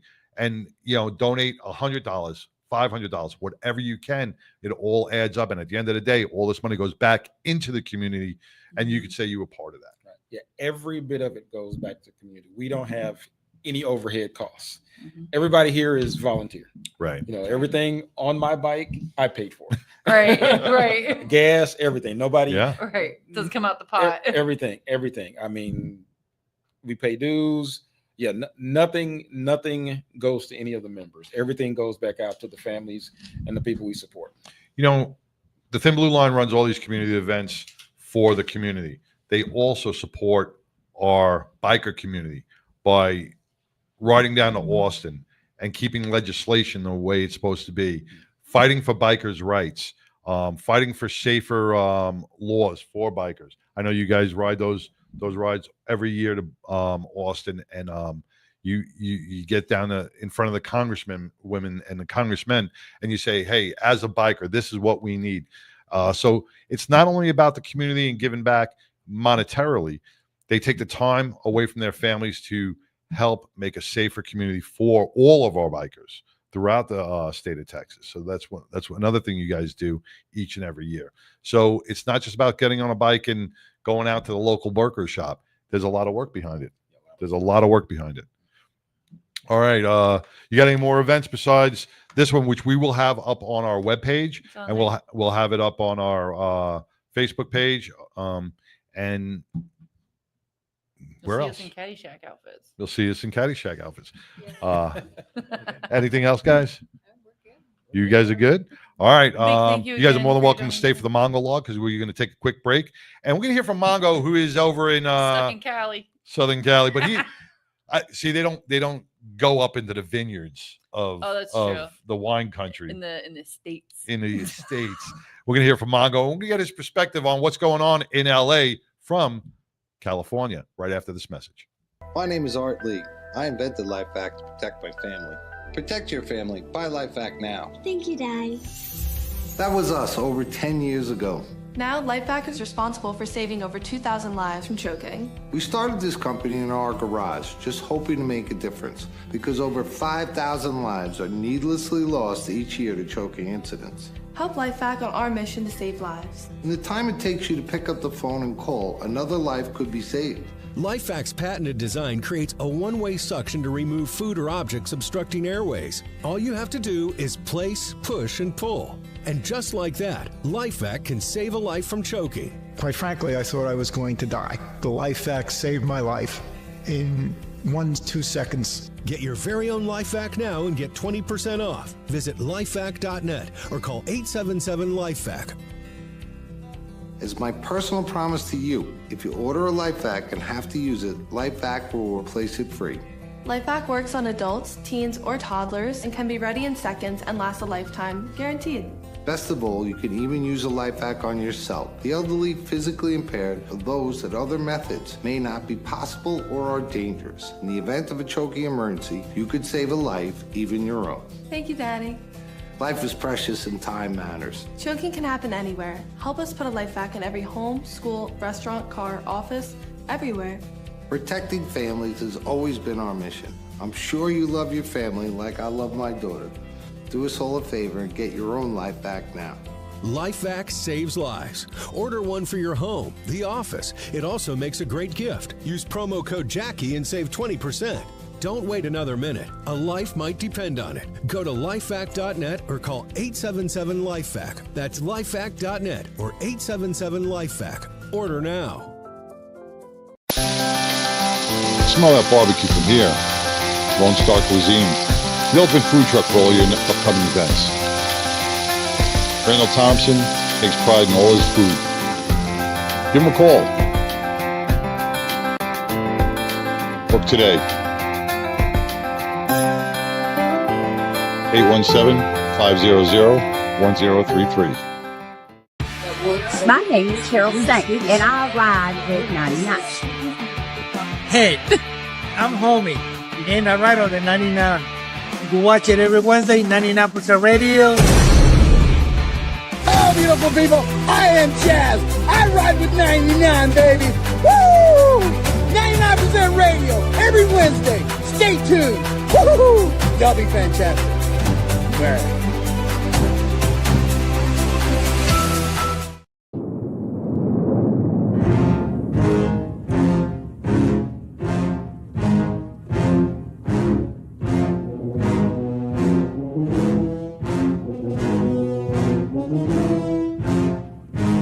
Mongo! Santa Maria! Never mind that shit. Here comes Mongo!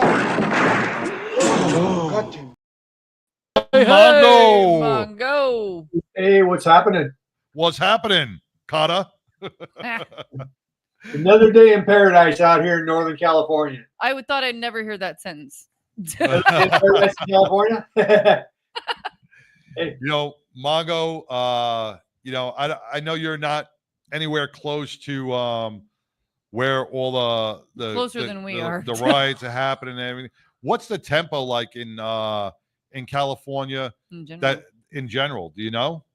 You know, I honestly, I don't know. There's nothing going on up here. It's like dead. I mean, nobody's talking about nothing. Down in Oakland and San Francisco, they had a couple small incidents, but they don't make the news. They make the local news. It's literally dead up here. So the first night of the riots, I just sat, I watched all night long. It's like I didn't have popcorn, but I couldn't take my eyes off of it because it was like, this is just crazy. You know, and a lot of the politicians are saying, "Oh, they're all peaceful. It's only the news that's showing you the violence." Mm-hmm. They're watching the wrong channel. They are watching the wrong channel. But God bless those LAPD officers and all the National Guard and the Marines that are out there that are doing the job to help back each other up and clean up the streets and get those criminals out of there. I'm glad you are safe. You and Rocky is safe out there. Rocky's even safer than me because she's in Oregon this week. Oh, okay. Yeah, so I'm basically keeping the fort down right here, taking care of the dogs. Like today, for instance, I usually go out and I smoke and have my sip before the show. I didn't have time because I was for 2 hours waiting to get my my oil change and my wheels rotated, and then I was like, well, I don't want to do it now because I want to rush through it. I want to enjoy myself. So I did some yard work and now I sat through the show. So when it's over, my dogs are impatient right now. They want to eat. I'll feed them and I'll go out back. I'll be happy. But it's busy because I'm doing everything. I'm Mr. Mom and I'm Mr. Dad. Oh, well, when is Rocky getting back? She actually comes back Sunday night, and then early Monday morning, I'm going back up to Sea Ranch for 2 days to do 2 more days of yard work. Then when I come back, I don't know that I'm going to make next Wednesday's show or not because I pick up Jude and 5-0 at the airport because Rocky and I leave for Alaska the next day. That's right. You're going on that Alaskan cruise, right? Right. Nice. Oh, that's going to be a beautiful trip for you guys. Yeah, so it's a busy week. So I mean, I'll pick her up.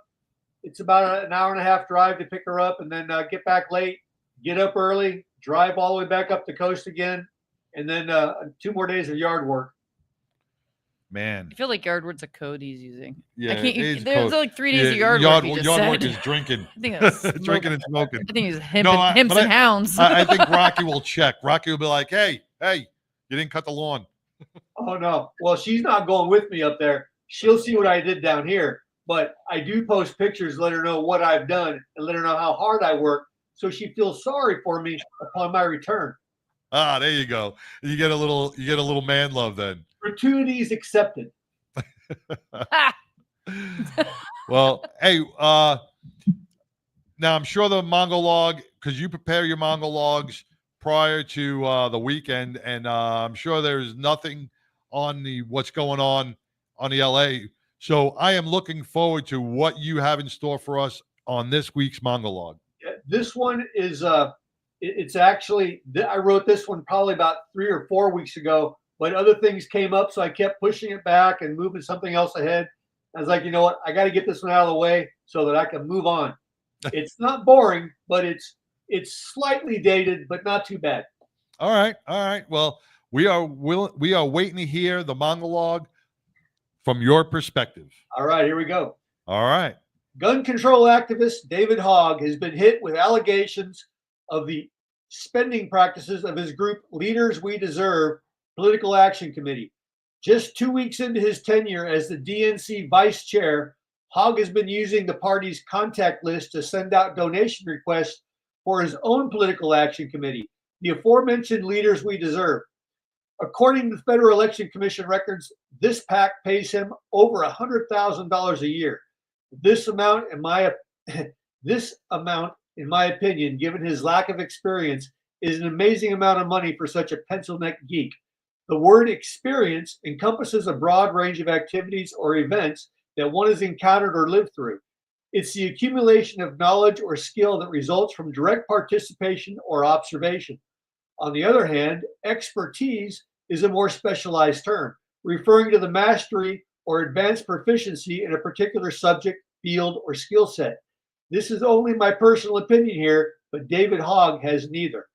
Some conservative sites allege that his group has spent about $263,000 on its stated mission of electing candidates from Generation Z into office, and also combined with donations to other Democratic Party committees and groups. They spend more than $1.4 million on disbursements to themselves for payroll and to the political consulting firms, as well as legal fees. Additionally, these funds provide travel and entertainment expenses such as hotels, flights, and meals.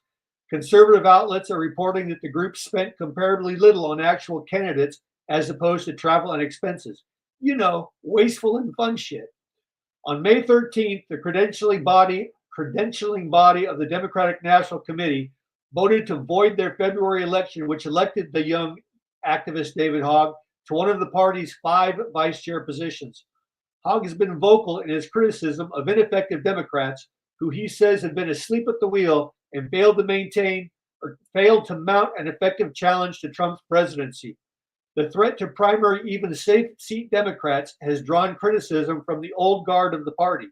Recently, veteran Democratic strategist and the cartoon voice of the Looney Tune Rooster character Foghorn Leghorn, James Carville, called him a contemptible little twerp. It's not very often that I agree with Carville, but in this instance, he's spot on. Democrats believe that the economy should work for everyone, that health care is a right, that diversity is our strength, and that democracy is worth defending. Well, although I agree to a certain extent, I don't think health care is a right just because you're here and presumably or hopefully alive. Yes, we should all have access to health care, but if we all just receive it for free because the Democrats say that the government should provide it for free, our current healthcare system would be an even bigger shit show than it currently is. Now, there are instances where healthcare should absolutely be provided for free to select individuals, but we are not all in the select circumstances. Democrats claim to be fighting to build an economy that works for everyone by lowering costs for working families, increasing the taxes on the rich, and making them pay their fair share and investing in the middle class. Democrats say that they are dedicated to ensuring a stronger and more just future for every American. Unfortunately, all of these words sound good during campaign speeches, but they never seem to come to fruition. Look at any major city, which are mostly Democrat-run cities, and ask someone from a poor neighborhoods what any elected Democratic politician has ever done for them. Promises are made, anger wages within the community and directed towards the man with no face, but who's holding them down, and the poor are never able to actually get the opportunities to climb out of their hole. A lot of liberal organizations are given money to pursue their small agendas or areas of expertise. Then, after a lot of saber rattling, the organizations fold, having accomplished absolutely nothing. A few CEOs are able to pocket some taxpayer-funded money, and then the next organization with a great idea comes along, and once again, they are foolishly funded by we the people.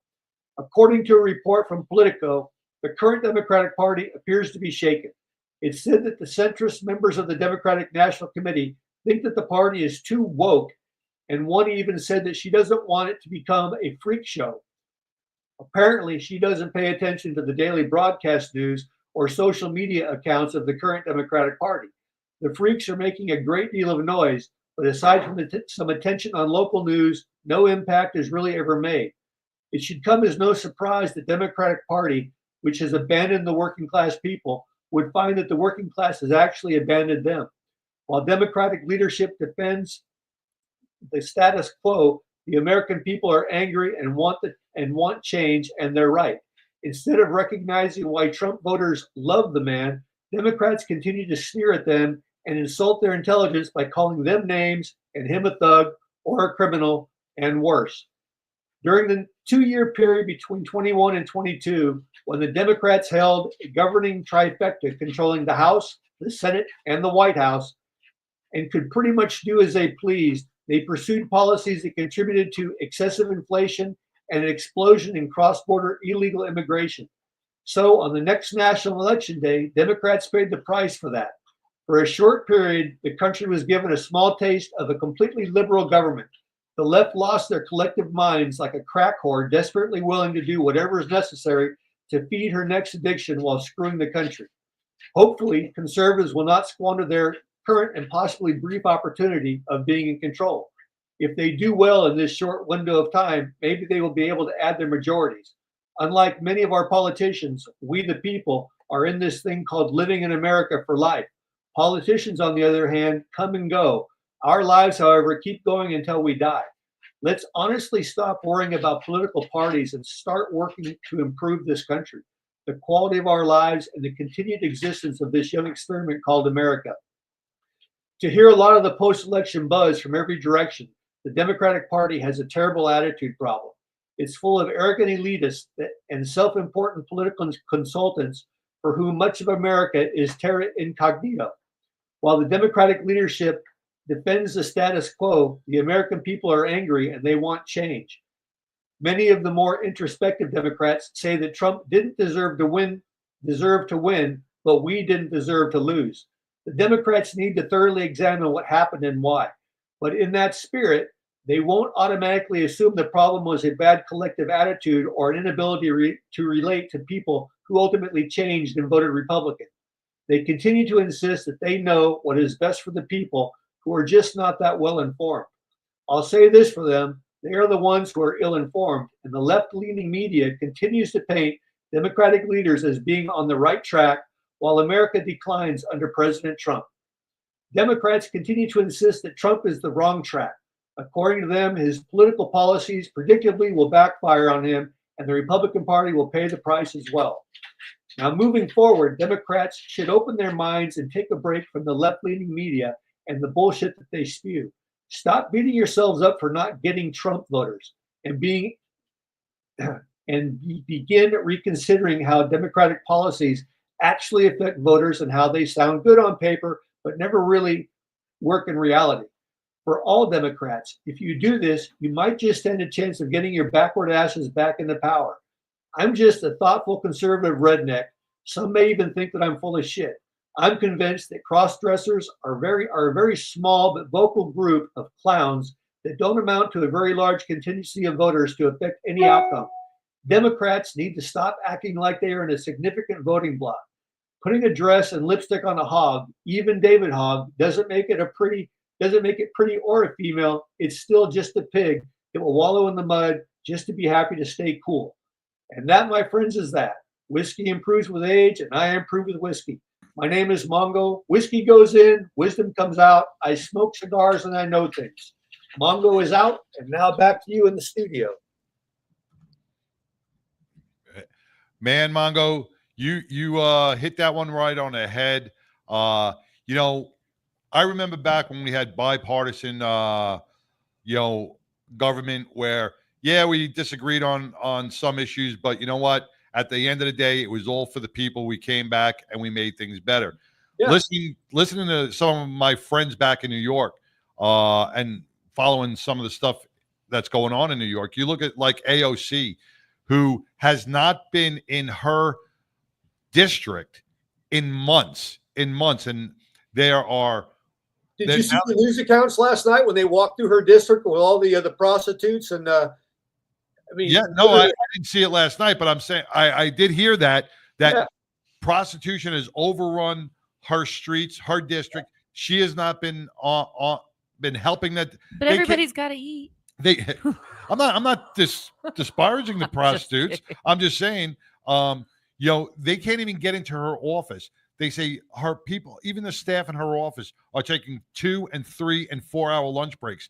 The doors are locked until by appointment only, and nobody can get in to voice their concerns about what's going on in the community. And this is where the Democratic Party has failed the people in their communities. You look at Detroit. Detroit was booming back in the day with the car dealerships, and they were thriving. And now with Democratic policies put in place, crime has riddled Detroit. Detroit is one of the most disgusting cities to live in. Mm-hmm. It's one of the most unsafe cities to live in, and it's all because of policies that have failed. If politicians listen to the concerns of the working class people and did something, they may gain a little bit more power, like Mongo said. And it's all a money-making thing too, because the auto workers collective body, they tend to lean towards Trump, but the union leadership is all very Democratic, because it's all about, oh, you're going to give me money, we will support you. I can't make them vote for you, but we're going to say we support you. Because I just watched the whole thing on the auto industry's coming back, but the union leadership is not in favor of the Trump presidency. They're still strictly liberal Democrat. Yeah, well, love or hate Trump. I mean, it's a personal thing, but you know what? You got to give the guy. Got to love the country more. You got to love a guy who's loving our country, who is out for the people. I mean, you got a governor right there in California and a mayor, Newsom and Bass, who are more worried about bringing lawsuits against Trump because he brought in military than cleaning up the mess that's going on. You want to talk about lawsuits later on. It's like hypocrite. You want Trump to be accountable for everything, but yet they don't want to be accountable for the shit they're doing. You know what? You want to sue Trump for bringing in the military? Fine. Let's get the riots to stop first and then bring them in. Why talk about lawsuits now? Well, businesses are still being looted, and people, and the destruction of property, and all these officers that could be saving lives and fighting real crime have to deal with these baby bullshit protesters blocking traffic in the street. Yep. Take care. I mean, Bass did it with the fires. That's why you don't see that too much in Texas, because people carry here. She can't get out of her own way. She really can't. She let the whole West Side burn down, and now she's letting the whole rest of the city get taken down. It boggles my mind that she has support. The people that are supporting her, where are they from? Well, I mean, this lady is doing nothing for them. Yeah, well, and I was embarrassed the other night because the current LAPD chief was standing with her and telling his people, "We're going to stand down." Stand down? What do you mean stand down? Why are you giving things up? You need to push forward. He won't let these guys do it. You know, I saw on the news the LA chief gave a statement, and man, I'm like, this guy is going to be out of a job. Yeah, he's going to be out of a job tomorrow because he went against the political side of the thing. He's like, no, we have to protect our community. We have to do this. How are you protecting the community? Now he's saying that. Huh? Now he's saying that. When it all started, he wasn't saying that. Oh, okay. No. Initially, he was like, "Yeah, we're going to keep our guys held back," and they let the stuff go on. Now he's saying, "Well, now we're shorthanded. It's tough, but we're not going to let it." Well, that's why Trump had to send in the National Guard and the Marines. Although the Marines aren't actually there, they're prepared to be there. Oh, they're not there yet? They just went through their riot control training at Seal Beach. They're still in reserve. But they are ready to go. They can be there within an hour. Oh wow, okay. I thought I just saw a TikTok of a convoy rolling Yeah, in. Oh, it could be. I haven't watched the news in the past 3 hours. I've been watching you guys. Come on. Yes. See that, you just brought up a great point, Pipple. A lot of people are getting their news from TikTok, the TikTok, or from social media, which a lot of this stuff is false, fake. There was a news report, and we actually fell for it as well. Was DJ Daniels?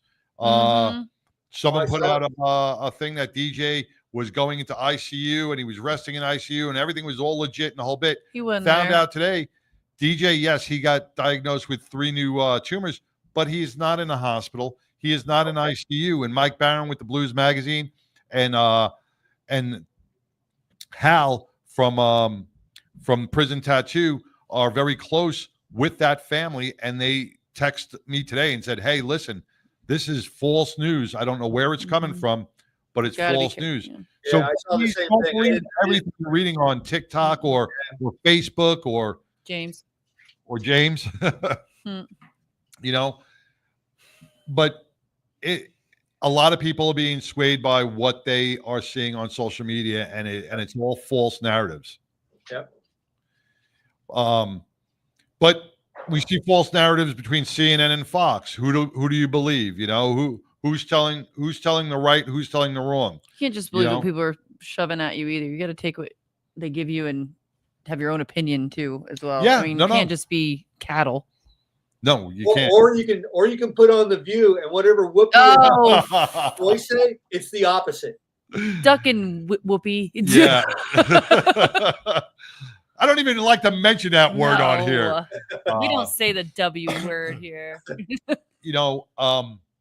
There was another couple of points you brought up with that I'm trying to remember on your Mongo log with was it with David Hodge? Who's that female girl? The David Hodge female girl. Female girl, not the male that girl. just got in trouble on the boat. Oh yeah, Greta Thornberg. Yeah, that girl. She's like a him, but she's like the female version of him. She got in trouble on a boat. I think they should have delivered them. The Israelis shouldn't have kidnapped them. They should have delivered them to the country they were en route to. Let them fend for themselves with their meager donation that they took with them. Yeah, it is crazy. I'm sure you're seeing more of the news than we are. We're just getting bits and pieces of all the highlights. We're only getting the highlights of this. We're not getting all the good juicy stuff. The tea. Well, like I said, we don't get a lot up here. I gotta hunt for it. It's quiet. I mean, I went to the gym this morning. Nobody was talking about this shit. It was just like another day at the gym. So how are the vineyards? I mean, when you drive down, they're beautiful right now. They're blossoming. The grapes are growing. They're getting really big, and they'll stay green and full until like mid-fall, and then they'll all change to brown. They'll harvest the grapes, and then they'll We're be expecting some bottles of wine in November. Yeah. So do you go out there and pick the grapes and stamp the grapes and do that all that I Love Lucy You want some Mongo feet wine? Mongo feet wine? I don't do that. No, I'm not a wine person, but I do drive through the vineyards every day. That's awesome. Now, do you get the wine or he doesn't drink it? I don't drink it. My dad has a room. His basement is probably about half the size of my house. It's just a wine cellar. Oh wow.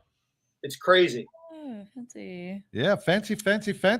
Yeah, no. Whenever I have company, I take them over to my dad's house and I take them down to the wine cellar. I go, look at this. I open the door. I go, look at that, just to show them because it's impressive. I'm sure. Now, does your dad manufacture his own wine? No. At one time, he did own a vineyard that he named after his wife, but it usually with operations like that, you basically own the property and you lease it to a winery or a vineyard company, and they come in and they do all the work. And then you reap some of the benefits because they're leasing your property. Kind of like having mineral rights to an oil field. Yes, exactly. Oh, very nice. Were you Very just nice. watching Landman or something? Yeah. Yeah, but he no longer has his vineyard. I guess he sold it, but he still has a wine cellar. Unfortunately, he doesn't drink as much as he used to because he used to drink with his wife every night, but she's not drinking wine anymore because of her medical issues. But so it's kind of sad, but. He's got so much wine. I don't know what we're going to do with it when the time finally comes. Yeah, we know what you can do with it. Oh, did I see a hand? You see 2 hands. Hey, Tigger's big into white wine. Do you got white wine or is it only red? I don't discriminate. Every kind. Well, you should send some back with Jude. Hey, Jude, bring me Well, some wine. we may have to take a trip to California from by car and drive it back. Mongo's hidden wine cellar. Yes. That almost rhymed. I was trying. That you did pretty good. You did. Jude, Well, Mongo, I want to thank you once again for an amazing Mongo log. This is news from the Mongo perspective, but you know what? He's usually spot on. He gets, his news media is not just from Fox or CNN or the big. It's from the people. It's from every news organization. It's from everywhere. He takes weeks to write these things, and he formats an opinion, and he listens to the people. And we thank you so much for bringing that to the 99, Mongo. Hey, I appreciate the props, and you're welcome. You deserve them. Well deserved. Well, if I get back from the airport next week, then I'll be there with another Mongo log because I've already got one ready. If not, then it'll be a couple weeks. All right, no worries. Well, the longer you take, every week you miss is another bottle of wine. Okay, all right. Look at that. Oh, we have Mongo. We got Howard Scott right outside, Literally outside the door, showing us the star on a Walk of Fame. Hollywood Walk of Fame, right. dude. He's like, hang on. Oh, that is wonderful. Howard Scott, the founder of War, the legendary band War back in the 70s. Very cool. He wrote I listened to that song. He was talking about homeless veterans. Mm-hmm. It's about 10 minutes long. What a wonderful song that was. Mm-hmm. Oh my God. Mm-hmm. Here he comes. Yeah, well, Mongo, stay on. The legend. We'll bring him on. Hey, we got Howard Scott in the house. Howard, we got Mongo on. He's in LA. You remember Mongo? Yes. This Mongo, is like amazing. That is congratulations. Congratulations. I saw what Jennifer Lopez, Jonas Lopez gave you that's amazing. George Lopez. The same butt as Jennifer Lopez, but he's got a good butt. Can I show the camera? This is awesome, guys. Look at that. The legendary Howard Scott got a well-deserved star on the Walk of Fame in Los Angeles. Man, presented by George Lopez. I said it right. And your song is part of his show, right? That is awesome. That's one of my favorite songs. Homeless Vet, Homeless yes. Heroes. I listened to that the other day. What a wonderful song. That's right. I downloaded. It was 10 minutes long. Ask them where on the Hollywood Walk of Fame it is, because I go down there occasionally. It's by Amoeba Records. It's by Tupac and. It's by Tupac. You by Tupac? Amoeba Records. It's right by Amoeba Records, and it's right by Tupac's star. Oh my God! So proud to you. Well deserved, man. God bless you. That is so awesome. That is amazing, Howard Scott. I've never met anybody on the Hollywood Star before. Wow, that is such an honor. Such an honor. Yeah, if you get down to LA, take a picture of that and send that to us. I saw some of the video and news footage of them accepting the award. That is terrific. That is terrific. Well, what a great legendary. You'll get a picture by it, Mongo. I'll do it. Yeah. All right, brother. We will talk to you later. All right, take care. All right, stay well. All right, bye. Mongo with the Mongo log. Well, real quick before we get off, we got to wrap. We got a couple before more. We wrap up. Let's talk about Which one you want to talk about first? Let's talk about the first one. This one's one's first, coming yeah. up. That one's so coming up. our buddy Tattoo Mark has an event coming up. And it's all about the kids, that is all about Tattoo Mark. He's always about the kids. Yes. This is going to be August 9th from 8 to 3 at the I'll put the addresses on there. It's 12280 Trinity Crossing Circle in Fort Worth. Sponsored by All Storage. Yep. They're gonna have face painting and Bounce all the house. things for the kids, raising money for what his great cause of getting the teddy bears to the children's in the hospitals. So that's another great cause that is on our page as well, live at Tattoo Mark's Foundation. You know the singer Celeste, who is Yes. Celeste is going to be there. She's like gonna 15, 16 years old, and she's amazing. No, she's not 16 years old. Okay, what? How old is she? I said the same thing when the mother called me.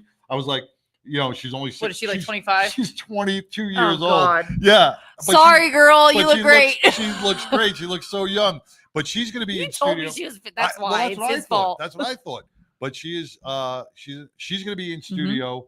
With her guitar. Yes, she's going to come play here. She's going to play a couple of songs, and then she will be at All Storage, playing about 4 or 5 songs on that day. So All about the kids. I got to go down to All Storage the other day, and I met with Dylan. That's right. He's one of the property managers over there, and it is All Storage is definitely one of those storage places where you want to store your stuff. Everything. I need to switch my stuff over there. They have all the. They have 3 floors. Everything is fully monitored, gated, clean.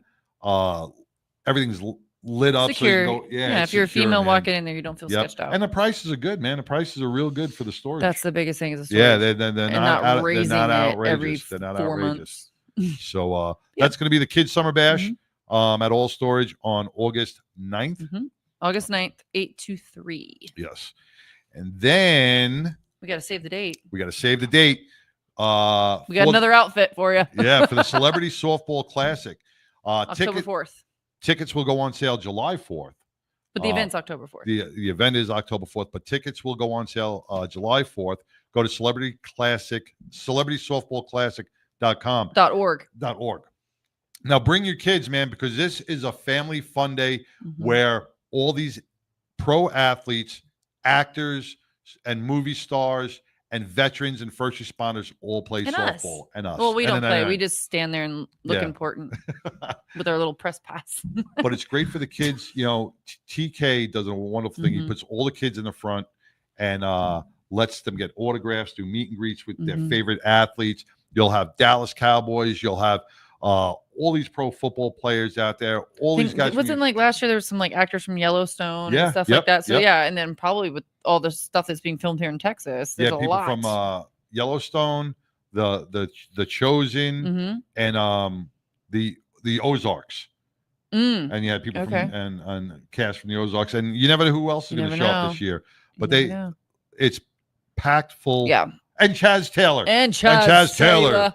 Yeah, Chaz will be there. Who rides with the 99? Yes. He'll be out there as well. Tattoo Mark will be out there again this year. It's a lot of fun. It's a great day. And he ends the day, he recaps the day with an amazing fireworks show. And it's all done at Ryder Field. America. Ryder Field in Frisco, Texas. You're looking for a food truck. Lone Star Cuisine has openings this weekend. So if you're having an event this weekend, contact Lone Star Cuisines Randall at gmail.com. Lone Star Cuisine Randall at gmail.com. Some of the best barbecue we've had. They did our event. I had them at the Pennants and Pistons. And everybody raved about and then they brought all that for Johnny Rizzo. Yes, and I mean, yes. That's how you showed Johnny New York. Rizzo loved it. He loved it. Yeah, you got New York coming. You got to give him some Texas barbecue. But Lone Star Cuisine will also be at the Tattoo Mark Foundation event. He's going to be supplying all the food on August 9th. I'll probably have him at my event at Hartley as well. Yeah, anywhere I'm going, the barbecue's going. The barbecue. He's part of the 99. Where's the meat? Randall rides with the 99. Well, just to recap today, man, I want to thank the Thin Blue Line and for everything they do. Their golf outings coming up. Be sure to follow, share, and be a part of something bigger than yourself, man. I want to thank you, Chance, for being board up and keeping everything legit. Man behind the curtain. Yeah, the man behind the curtain makes all the magic happen. Hey, he does. Ladies. Are Are you pimping? He's single, he says. Are you pimping out our board up? Whatever gets the money in, baby.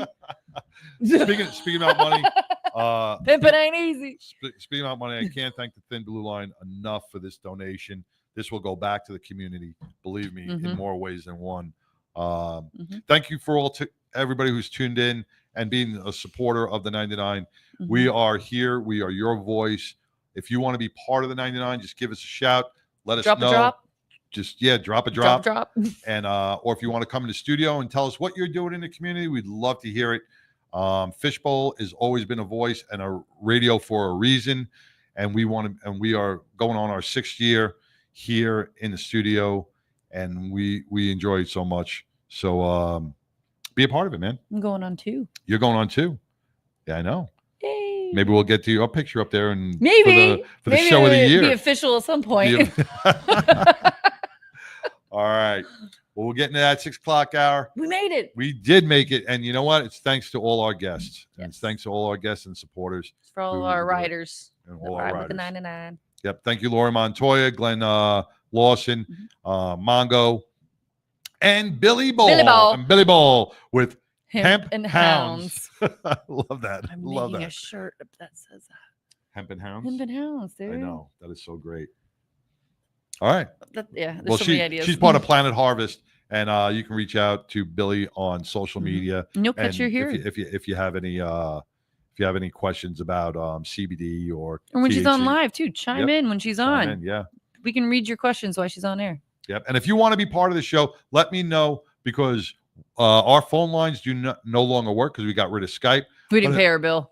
Yeah. But if you want to be a guest on the show and you want to chime in and you have a question, let me know. I'll send you the link to the show and we'll bring you in, either audio or video, whatever you'd like. So we'll be starting that next week.